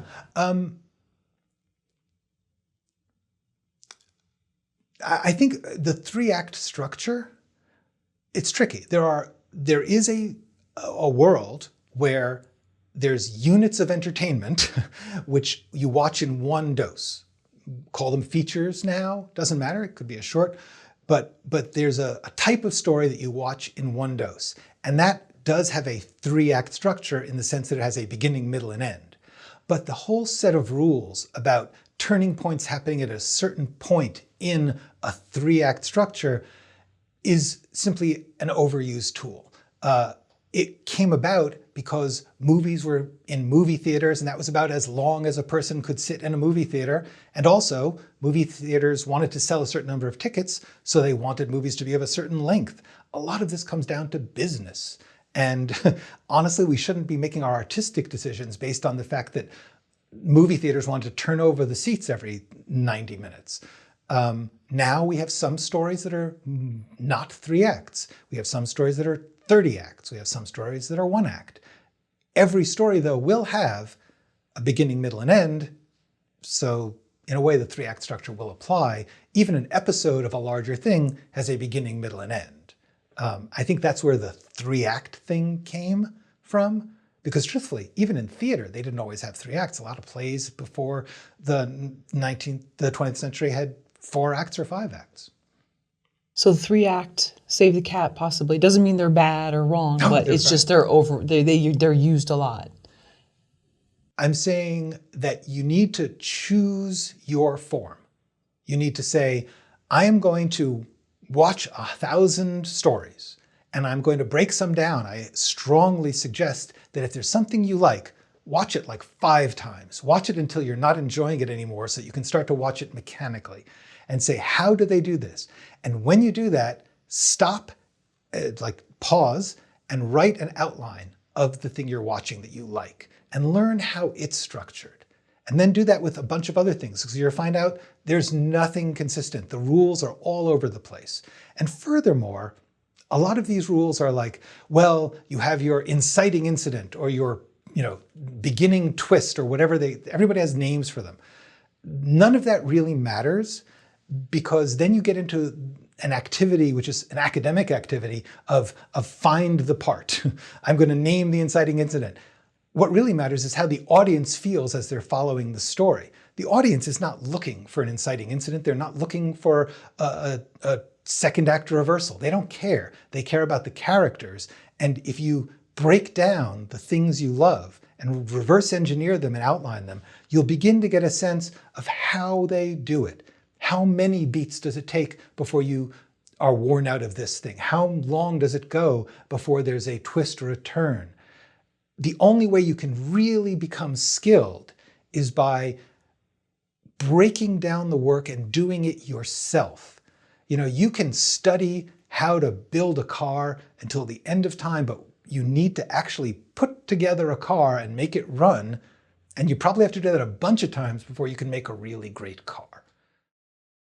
How is being an artist very different from being the audience? That is one of the hardest things to get used to because we all begin as an audience. I don't think there's an artist in the world who didn't start by being a fan. We all want to do these things because we liked seeing them, absorbing them. We were the best consumers. And the truth is, the artist never experiences their own work the way an audience will, because first of all, you know what's going to happen. You can't actually experience it. You have to reverse engineer that whole experience. Just like if you're building a roller coaster, you can't be riding the roller coaster at the same time. You have to actually say, I need a support here and I need a dip here. And you're being very mechanical and frankly artificial about it because you're saying, I want them to get a thrill when they go over that hump. And in order to do that, I'm going to have this amount of force up here, and then it's going to have a tailing out at that point, and it's going to become very mechanical in order to give somebody else the pleasure of riding that roller coaster. That's what you need to do as an artist, is to say, I love the experience of going over that hump and then zooming down, and for some reason I don't crash at the bottom. That's because someone knew how to get out of the free fall that I'm going through. The artist has to stop and learn the mechanics, how you support the track that's going to do that, how you make the story twist and turn and provoke those experiences that you yourself will never have. And when you're actually doing it, you get this weird kind of duality, because as you're creating, you usually have a little tiny bit of an audience's experience. You'll be like, I'm actually enjoying the line I just thought of, as an audience did. You'll have that for a fraction of a second while you're doing it. And then after that, you have to figure out the mechanics to make that scene work. So you're constantly going back and forth, sort of saying, I want to be an audience now, and now in order to get that audience, I got to go back and become the mechanic. And you're constantly cycling through them. You can never really give up being an audience, but you have to also become the person building the ride. The other thing about artists and audiences is that from the finished product, you can never tell how it got made. One of the things I think artists really should do is try to read or hear podcasts or books about how things you love got made, because you'll always be amazed at how the people who set out to do it did not know that the final result was going to be what we now think of as inevitable. And the stories are actually, I just read one about Midnight Cowboy. And when they brought the book Midnight Cowboy, John Schlesinger, the director, and the producer brought the book to MGM, the studio, and they said, we want to do this very dark story about this wannabe hustler going to Times Square. And MGM said, we think this could be an Elvis Presley vehicle, and we're going to put in some songs, and we'll take out that dark stuff. So, you know, on a bad day, MGM could have taken it over, and it could have been Elvis Presley in Midnight Cowboy, which would have been something to see. But the point is, when we watch Midnight Cowboy, it never occurs to us how many different things had to go right or had to be learned to make that happen. And having worked behind the scenes, having created things, I can tell you that there are things that I did not know going in. Somebody brought it to me. Sometimes whole story ideas were not my idea. In fact, the script I'm best known for, Fracture, wasn't my original script. Someone else had written a very, very good script. The studio wanted to make changes. Someone else was hired after that. Then I was brought in. So many of the plot twists I didn't come up with. I did a lot of the writing that made those plot twists work in that form that it did end up in. But when you watch that movie and you come to me and say, how did you think of that plot twist? The answer is, I read it in somebody else's script and I used it because that's the job. So the answer is, you can't just look at stuff you love and go, ooh, I know how they did that. You'll never know how they did that, and you'll never know how your work is going to come out. You just don't. You have to get used to the experience of trying to get something done, doing the best you can, and seeing how it plays. You had talked about something in the artistic process, abstract to concrete to abstract? Mm-hmm. Yes. What is that? That's sort of a follow-up of the artist-audience issue, which is nothing will ever come out like it feels to you. That is part of the art. I don't think there's any artist who hasn't gotten, hopefully, used to it, because it's part of learning how to do it. One of the things that brought this to me was I was once looking at a Picasso drawing, and late Picasso drawings especially are just like, they're like scribbles. You know, it looks sort of like a bull, but how did he know to make the line go, like, how did he know to do that? Because it's just a scribble, but it's a bull. And I suddenly realized he didn't know. He knew that whatever came out would be interesting. He trusted that. And that's what every artist has to learn, that you don't know exactly how it's going to come out. You can outline. I outline incredibly thoroughly. And I think I know what's going to happen. But the truth is that there's going to be a process after that, the creative process, good word for it. You're creating something out of nothing. And when that happens, it's going to be something that you're going to discover as you do it. And then you need to shape it and rework it and do all the other things that artists have to do. But the thing in your head, there's this feeling or this idea or this line, and then you put it on the page, and then somebody else performs it, and then someone else sees it. And in all of those steps, it's not what you thought it was going to be. And the best thing an artist can do is get really comfortable. In a sense, getting comfortable with a failure. You're going to fail to get your exact feeling and thought out to someone else. That's life. It will never, ever happen that someone gets exactly what you thought it was. But what will happen is you'll get used to doing that scribble, and somebody will go, oh, cool, bull. And that's art. That's the magic of it, is that you get used to bringing something abstract into a concrete form, and someone else gets an abstract experience out of it. That's something that only art does. It's beautiful. So get used to, sounds like just experimenting and trusting that I may not know where it's going, but this kind of feels right. And knowing that that same thing, you could see it, could be changed drastically, and you have to be collaborative and okay with that. Get used to the process. Get used to the experience of doing the thing over and over. If you're playing tennis, you get used to hitting the ball and you hit it over and over. And then eventually you'll get to where you can control it more. But still, there's going to be a lot of other elements. And what only thing that you can get used to is the process of making the swing. Likewise, the process of thinking of something, writing it in a concrete form, editing it, shaping it, rewriting it, giving it to other people, that process, that's what you have to practice. That's what you have to get to enjoy and feel comfort in. And the more that you do it, the more that you'll get lucky and things will work out. And you'll be like, oh, I think this line is funny. And then you write it down and someone reads it and they laugh. That gives you so much power for the next time you do it. Because sometimes it's going to work and sometimes it's going to not work. But the more you do it, the more it will work. Two kinds of writing, creating and shaping? There are two kinds of writing. And every piece of writing uses both kinds. It's not like somebody only does creating and somebody only does the shaping. Every writer has to get used to sort of a over and over again process. Creating, what I call creating, and it's just the stuff that comes out, what some people call the vomit draft, or the experience of just trying to imagine stuff and write down what you think. Trying to put yourself in a scene or think what would they say next and write it down. You're accessing something that truly humanity has no idea what it is or where it comes from. I don't know if it's something that other creatures have, but people have this weird ability to make stuff up. It's essentially dreaming. You think of a story or a character or a moment or a scene or a line, and you can't really say where it comes from. This is, every artist in history has described the same experience of, I was trying to write this thing and this line just came to me, this scene, this twist, whatever it is, it just comes to you.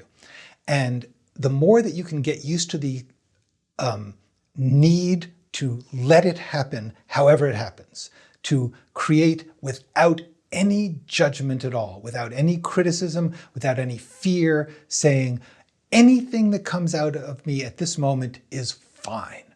And to be able to sustain that and do that for a bit of time and get something down and to get used to the experience of making that written down, feeling free with the words, even if they're bad, even if you're bad at typing, they're going to be misspelled. Doesn't matter. What matters is that you grab them from that mysterious place and you get them on the paper. That's creating.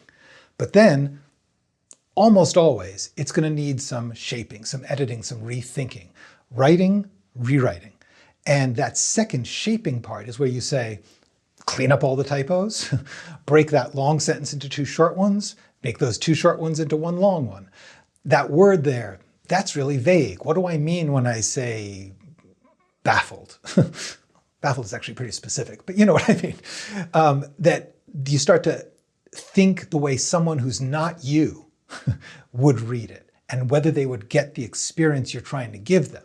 And then you start to be mechanical about it.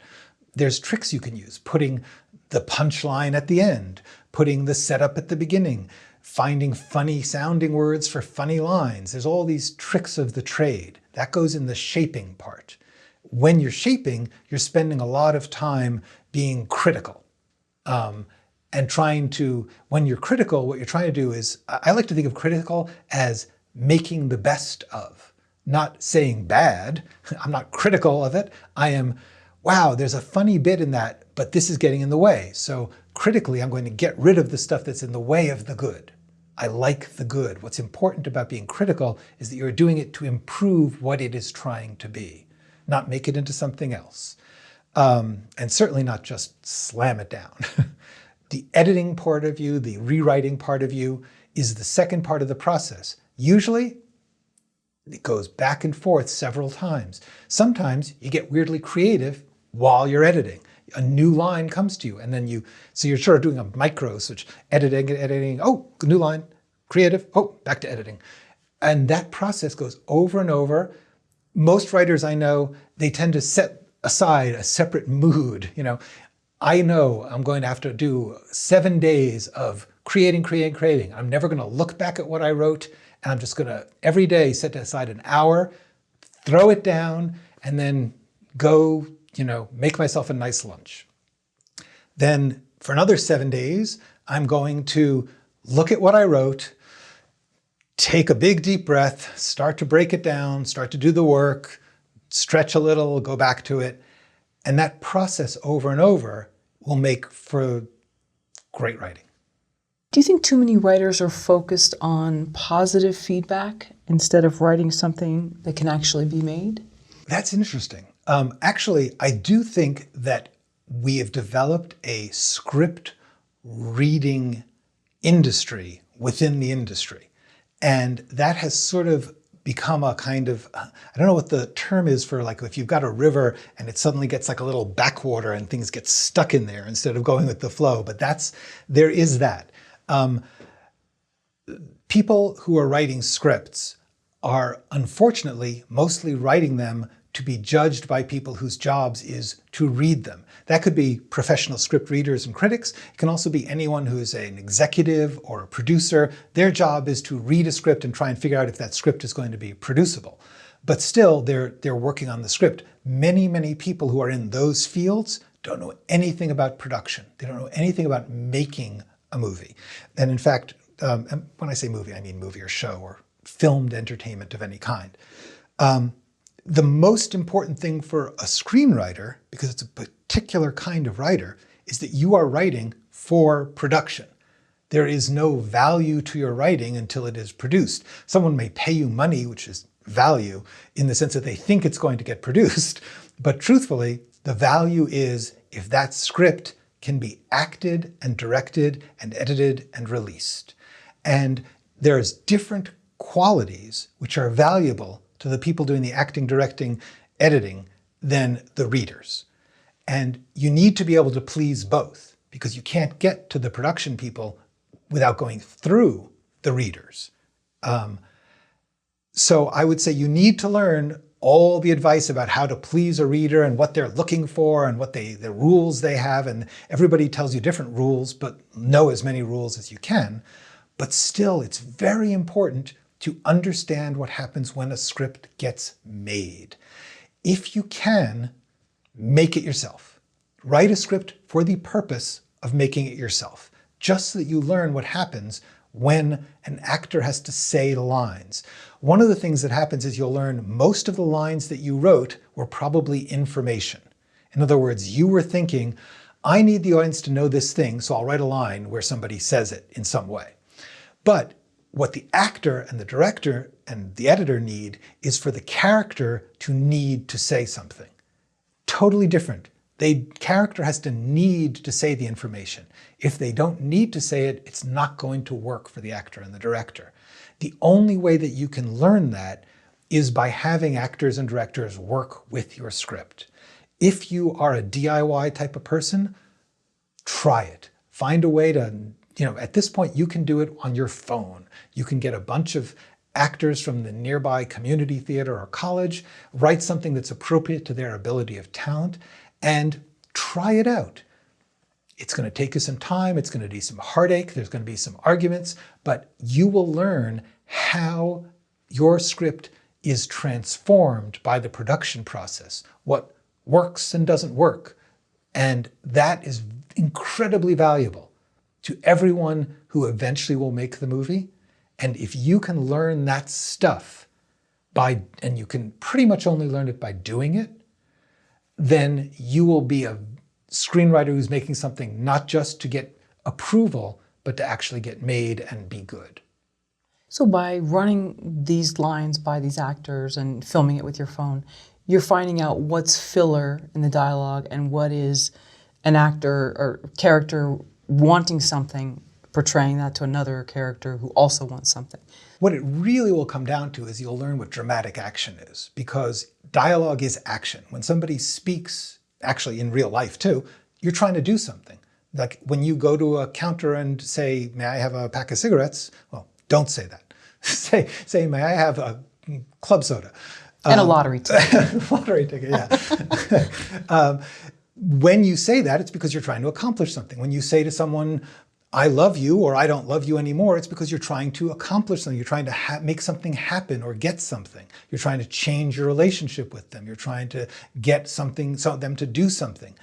All dialogue should be action. That's what an actor needs to play, and that's what a director needs to direct, is that almost every writer you'll meet, especially the ones who have not been in production, will think in terms of information. This dialogue is conveying this information. And they can make it sound nice, but if it's not actually action, if the character is not trying to change something in that moment, it's not going to play. By the way, the other thing I wanted to say was, I'm a fan of DIY, and I think that we should demystify it. The point of DIY filmmaking is mostly not to get your big break and to have it sell for $1 billion. It's to get experience. It's the same thing that the 10,000 hours. You know, Malcolm Gladwell in, oh gosh, I can't remember the name of the book now. Malcolm Gladwell publicized this phrase, outliers. Malcolm Gladwell's outliers, 10,000 hours is what it takes to become real mastery of any particular thing you're doing. It took me like 30,000 because I'm really stubborn and slow. But that process for a screenwriter has to include the production.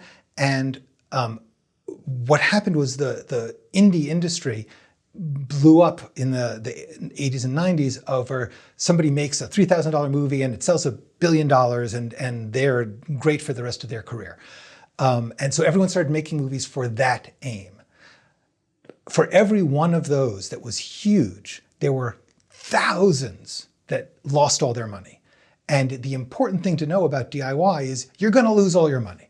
You might as well grab a lottery ticket to try and make money off of indie filmmaking. But that's not the point. The point is to do the work and get it to an audience, to get in production. And if you don't feel like DIYing yourself, there are people who are wanting to DIY who can't write. And they will love you if you just want to write and give it to them. So the important thing about that is the same thing that the 10,000 hours taught the Beatles when they went to Hamburg and they had to play, God knows, 8-hour sets every day for weeks and weeks on end. Supposedly, that's when they got good. The work they were doing was not necessarily their best work, but they were producing their work and putting it in front of an audience and doing it again the next day. That's the important thing that screenwriters are not given the opportunity to do. You're not going to be given that opportunity, so you should take it yourself. Do it in a nice, safe way. Like I said, if you're a writer and you don't feel like producing, find people out there. They want good scripts. When you were at Temp for those 12 years, was there one story that you really clung to of your own writing that you thought, this is going to be it? Or were you constantly working on new things? Well, I did have this one script that kept on getting passed around and people liked for those 10 years, and eventually it did sell. So that for those of you out there, yeah, 10 years, it can still sell. And frankly, after that 10 years after that, it was still being shown and people were showing interest in it.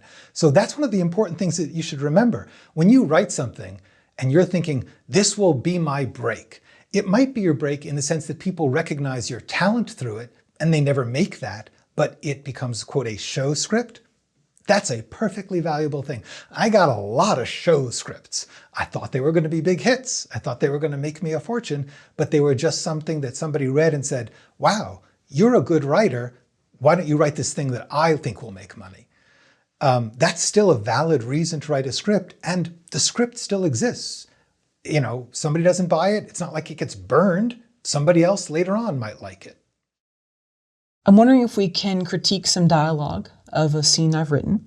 The scene is set in modern times, and it takes place in a HR, human resources department, where our protagonist is Maya.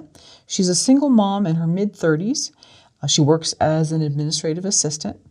She's not one for, I guess, what you would call water cooler gossip. She's kind of, head down, works hard.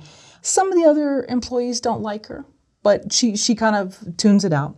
The other person in the scene is Tommy, and he's a young HR professional in his mid-20s.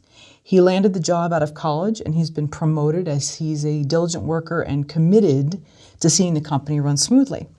So Tommy has sent Maya an inter-office email and asked her to be at his office. He does not say why in the email. And so the scene takes place where Maya is knocking on the office door of Tommy's, which is ajar. He's at his computer, so Maya says, "Hi, Tommy," and she knocks. "Hey, Tommy." Sound effects, cool. Yeah, sorry, yeah, that's fine. And there's Tommy typing. I don't actually have the typing sound. "Oh, hey, Maya. Thanks for stopping by. Have a seat, please." Maya sits down in the office chair facing Tommy's desk. Her body language is a bit tense. Tommy speaks. "So," and he quickly gets up from his chair and shuts the office door.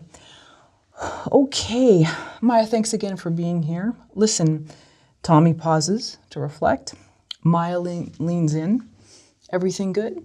There's a little bit of an inflection in her voice, which indicates worry. Tommy clears his throat and breathes in. "Maya, as you know, our company policy states that all employees' electronic communications are monitored from time to time so that human resources can be certain that said employees are in accordance with company rules and regulations." Maya responds, "Okay."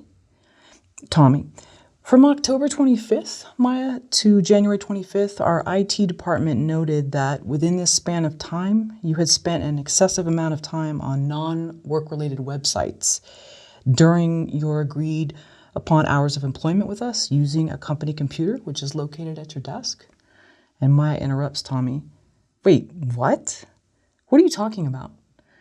Tommy raises his voice slightly louder. "As you may remember, Maya, from the company handbook that was given to you on your first day of employment with us, which you signed, all computer time within an employee's work hours should be strictly work-related. It was noted," and he pulls out his little handy-dandy pen, clicking it, "it was noted that you visited the following websites on these dates." And he turns around a piece of paper that's printed and denotes with his pen each incident.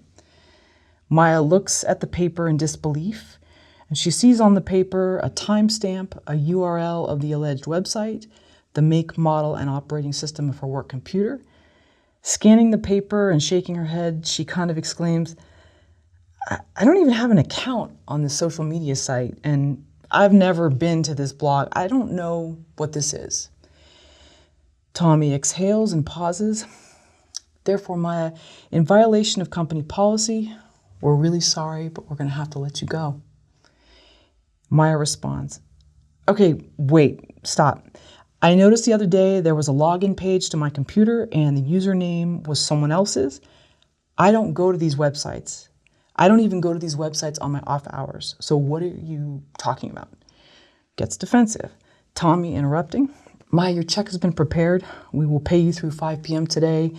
We will need your access card and the key to your desk before giving you this final check. Are you able to provide these 2 items for us today?"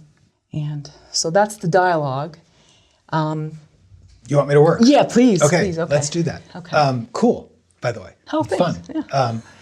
The first thing I'd say is we don't have to worry about the dialogue yet. Okay. The first thing you have to ask is, what is the scene about? Because the person who's doing all the talking is Tommy. But in fact, it seems to me like the scene is going to really be about Maya, that the point of the scene is that Maya's getting fired. The other point about the scene is that she's getting fired unfairly. So one of the most important things you have to do with each scene is say, what is this actually about dramatically? What is the center of the scene? The center of the scene is Maya's getting fired unfairly. Now, I would need to know the rest of the story to really work it, because the truth is, if Maya's getting fired unfairly and she is going to go out and get a much better job in a career that she really loves, like paragliding teacher, then this scene would first of all be much shorter because we don't really care why she got fired unfairly. So you'd want to just get right to it. In fact, most of the dialogue would go. But if the scene is about how she's going to now try and find out who did it, and therefore it's going to get into a thriller, we would need to get those details into the dialogue. Because right now there isn't actually enough specifics in Tommy's accusation.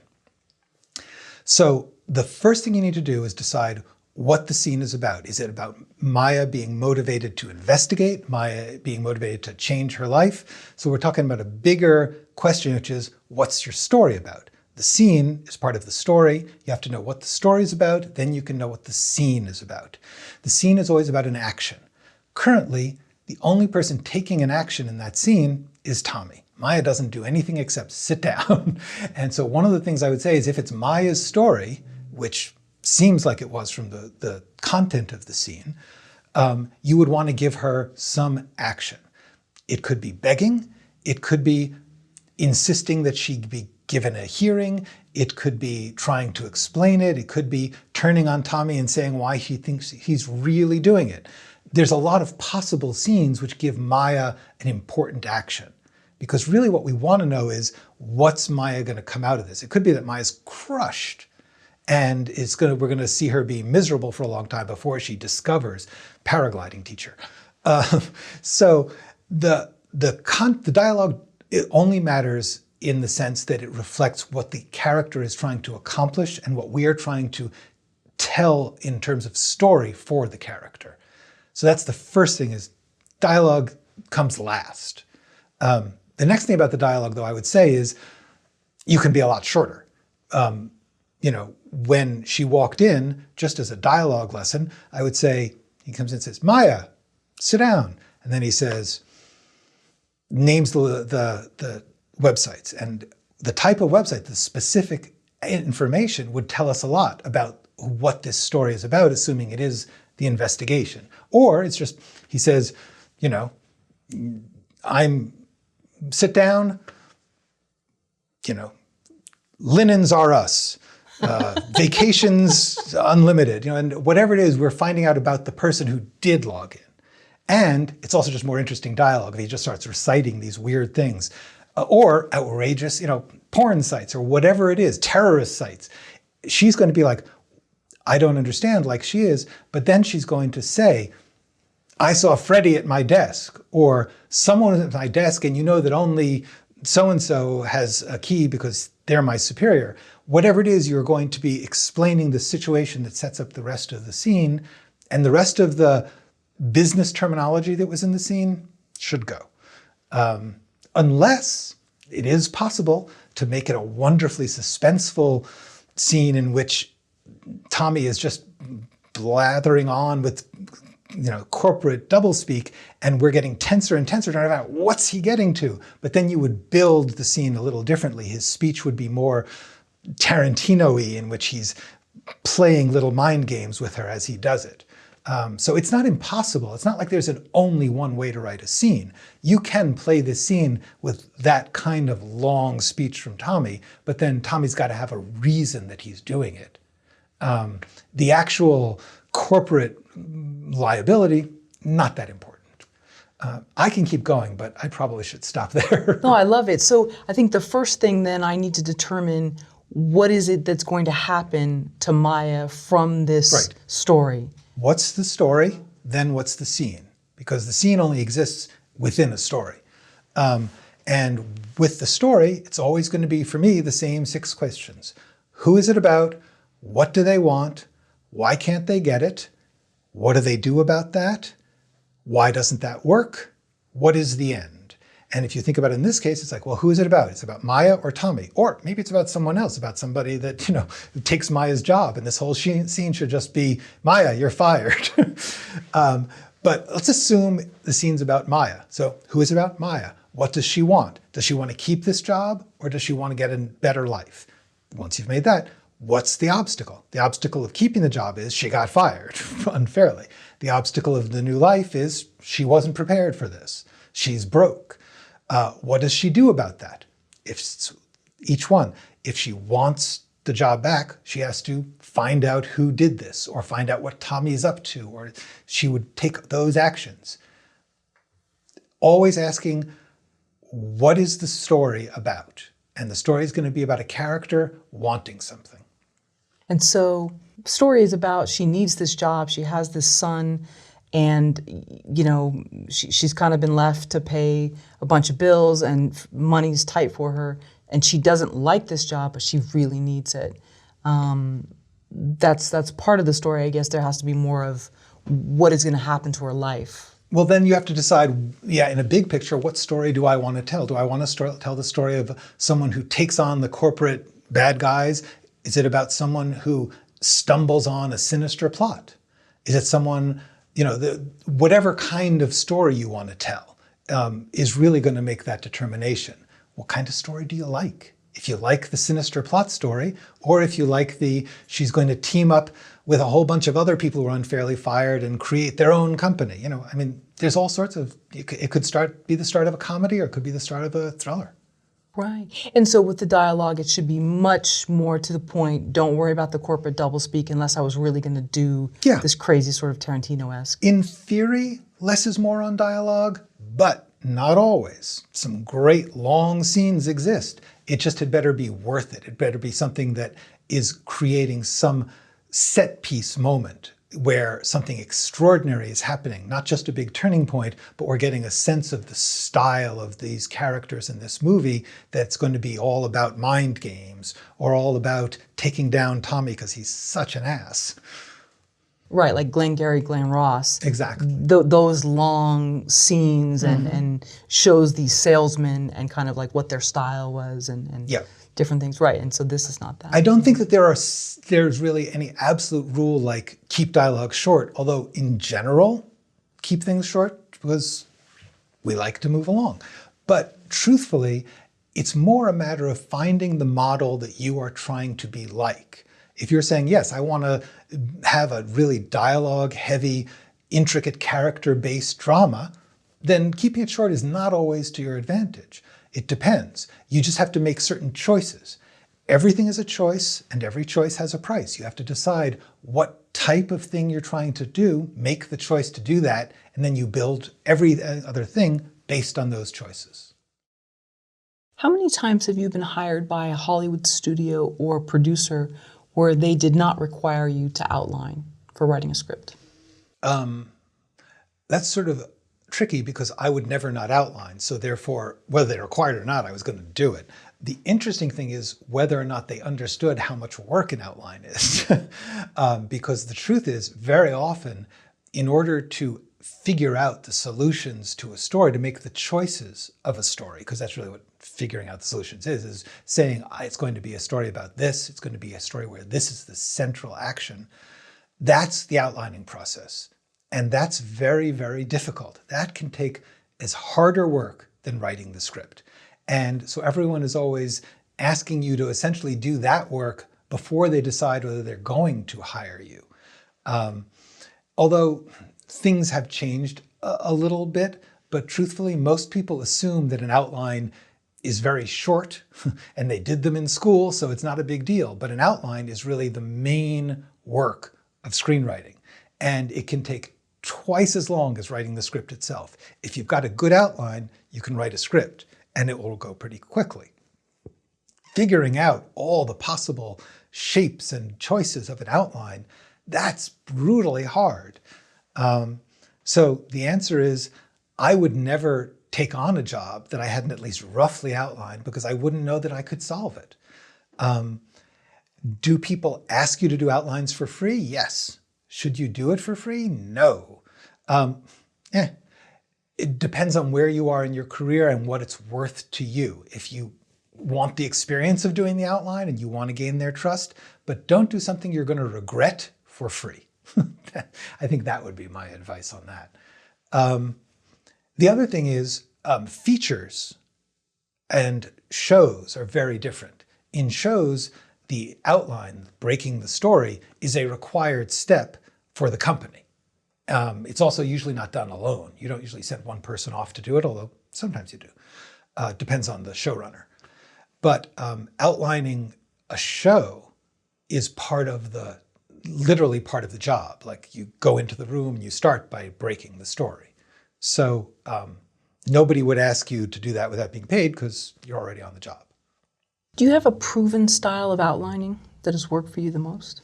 It's proven to me in the sense that, yeah, I think it's great. If you check out my videos, there's one called Why Outline and one called How to Outline. The How to has the outline system. But basically what it really comes down to is the important thing is to think in scenes and write a written version where you are writing down the scenes in a list. That's what an outline is. An outline is a list of scenes. Some people can do it on index cards. They even have index card software where you can put a lot on it. I believe that the important thing is to understand that you are breaking a story into scenes, and that when you have your full list of scenes and you know what everything is going to happen in every scene and there's nothing missing, then you're ready to write. So that's the importance of an outline. The actual form of it, it's whatever works for you. I believe that the most important thing, the thing to put in that first line, the headline of each outline step, is not where it takes place or even what happens. It's what is the essential action, the point of the scene. So the point of this, like we were talking before about a scene where Maya gets fired. The point of that scene is that Maya gets unfairly fired. You try to make things active. Always try to put things in active form. So Maya gets fired is actually passive. She's getting fired. The scene actually is Tommy fires Maya unfairly. Now, for me, that's a scene line because I know exactly what the action is. And I try to always break it down to that. Sometimes, I'm the only one looking at it. Oh, that's the other thing. Outlines should be for you. Outlines are not to be read by other people. It's a workspace. It's a workplace. If you have to do an outline for another person, that's a performance. You should copy your outline and then write a version for other people to read. But for you to work in an outline, the important thing is that you're doing whatever will trigger you to understand the point of the scene.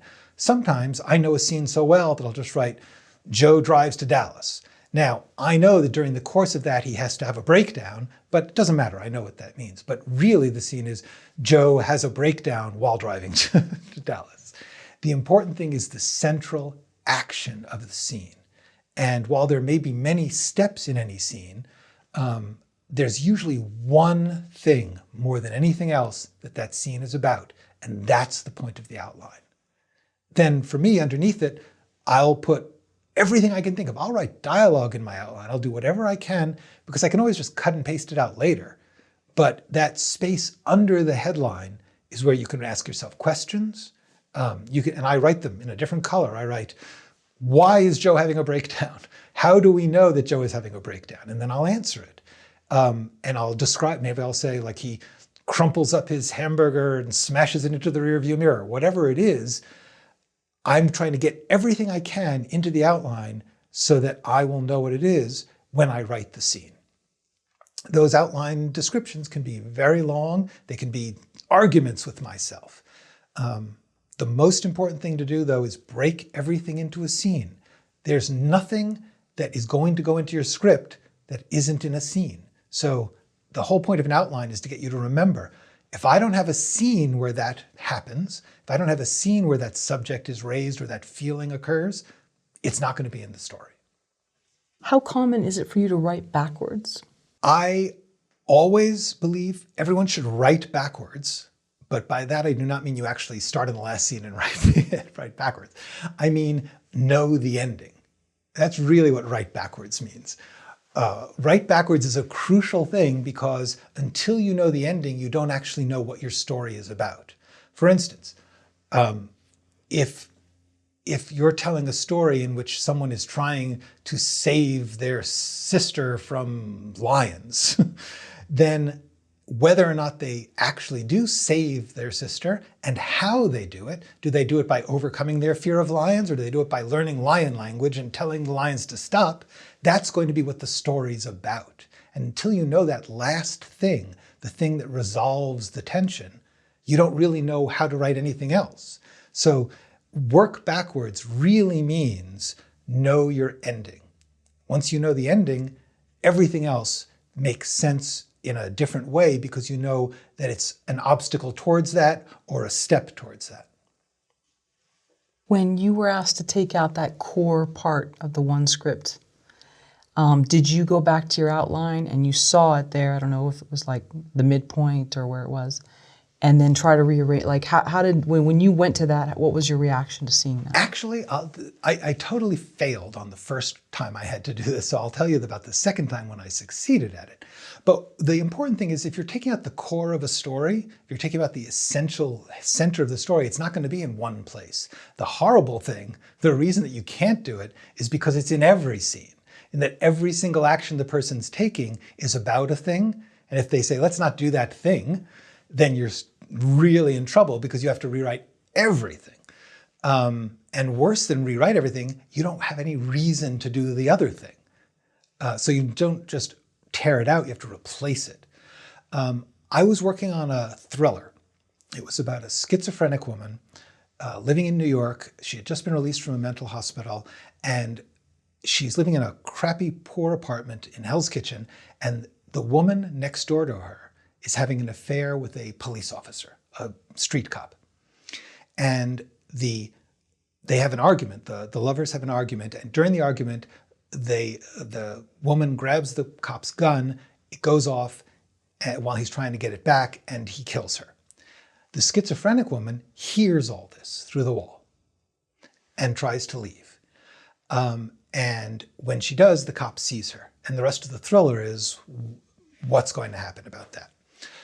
I was in a very ornate 1970s character-based kind of frame of mind. So not only did I add that, but I added two more characters. One was an evil sergeant who was trying to force the cop, who was actually not a bad guy, to kill the witness. So the villain is actually the murderer's boss. The woman who has the witness has nowhere to go. No one's going to listen to her. She's schizophrenic. She says she heard something through the wall. So the one person that she had to turn to in my first draft of the story was a guy who was an orderly in the hospital where she was. And he was very kind to her. And she finds him and she tells him what happened and she asks for his help. That was a very ornate, complex set of relationships. And Jodie Foster's company loved it, but it was difficult. And God bless them, they gave me a lot of money and a lot of time, and they worked with me, and we worked on it, trying to figure out how to make it a little more acceptable to the studio system. The executive there was Meg Lefauve, who is now a phenomenal teacher and writer. And we worked on it, and she never asked the thing that I knew we needed. But she never said, could we cut one of these 4 characters? You've got a thriller with 4 main characters. And I eventually said, I think there's a way to get rid of the guy that the mentally ill person goes to. Now that was taking out the core of the story, because by the end of the story, they have teamed up to defeat the evil sergeant. And so I was removing the center of the story. And I had been asked before in other jobs to remove the center of the story, and it just ruined my life. So in this case, I thought, I asked the essential question, what is this story about? And the story was about this woman who knew that she had heard a real thing, but because of her disability, people were not taking her seriously. And the people who were taking her seriously were trying to kill her. Right. She's the center of the story. And I had divided her action among 2 people. I thought that was cool. As a writing exercise, it is cool. As a movie for Jodie Foster, it's not cool. It was a dumb choice. But on the other hand, when I wrote it, Jodie Foster wasn't going to do it. So once I moved into that position, I thought, you know what? This woman's character needs to hold the whole story on herself, and the relationship really is about her and the poor policeman in between her and the villain. So from a 4-way story, I made it a 3-way story. It was better. It was a better version. Now, I had worked really hard on the 4-way version, and I loved it. And I was very proud of myself for recognizing that there are, even with something that is I think it's great, the original version, but it's not the only way to do it. And that was a real breakthrough for me to recognize that something that I loved and felt right also had another version that I loved and eventually felt was even more right. The triangle version was much more powerful and the characters became much more interesting. So how do you do it? You look at what is the real center of the story.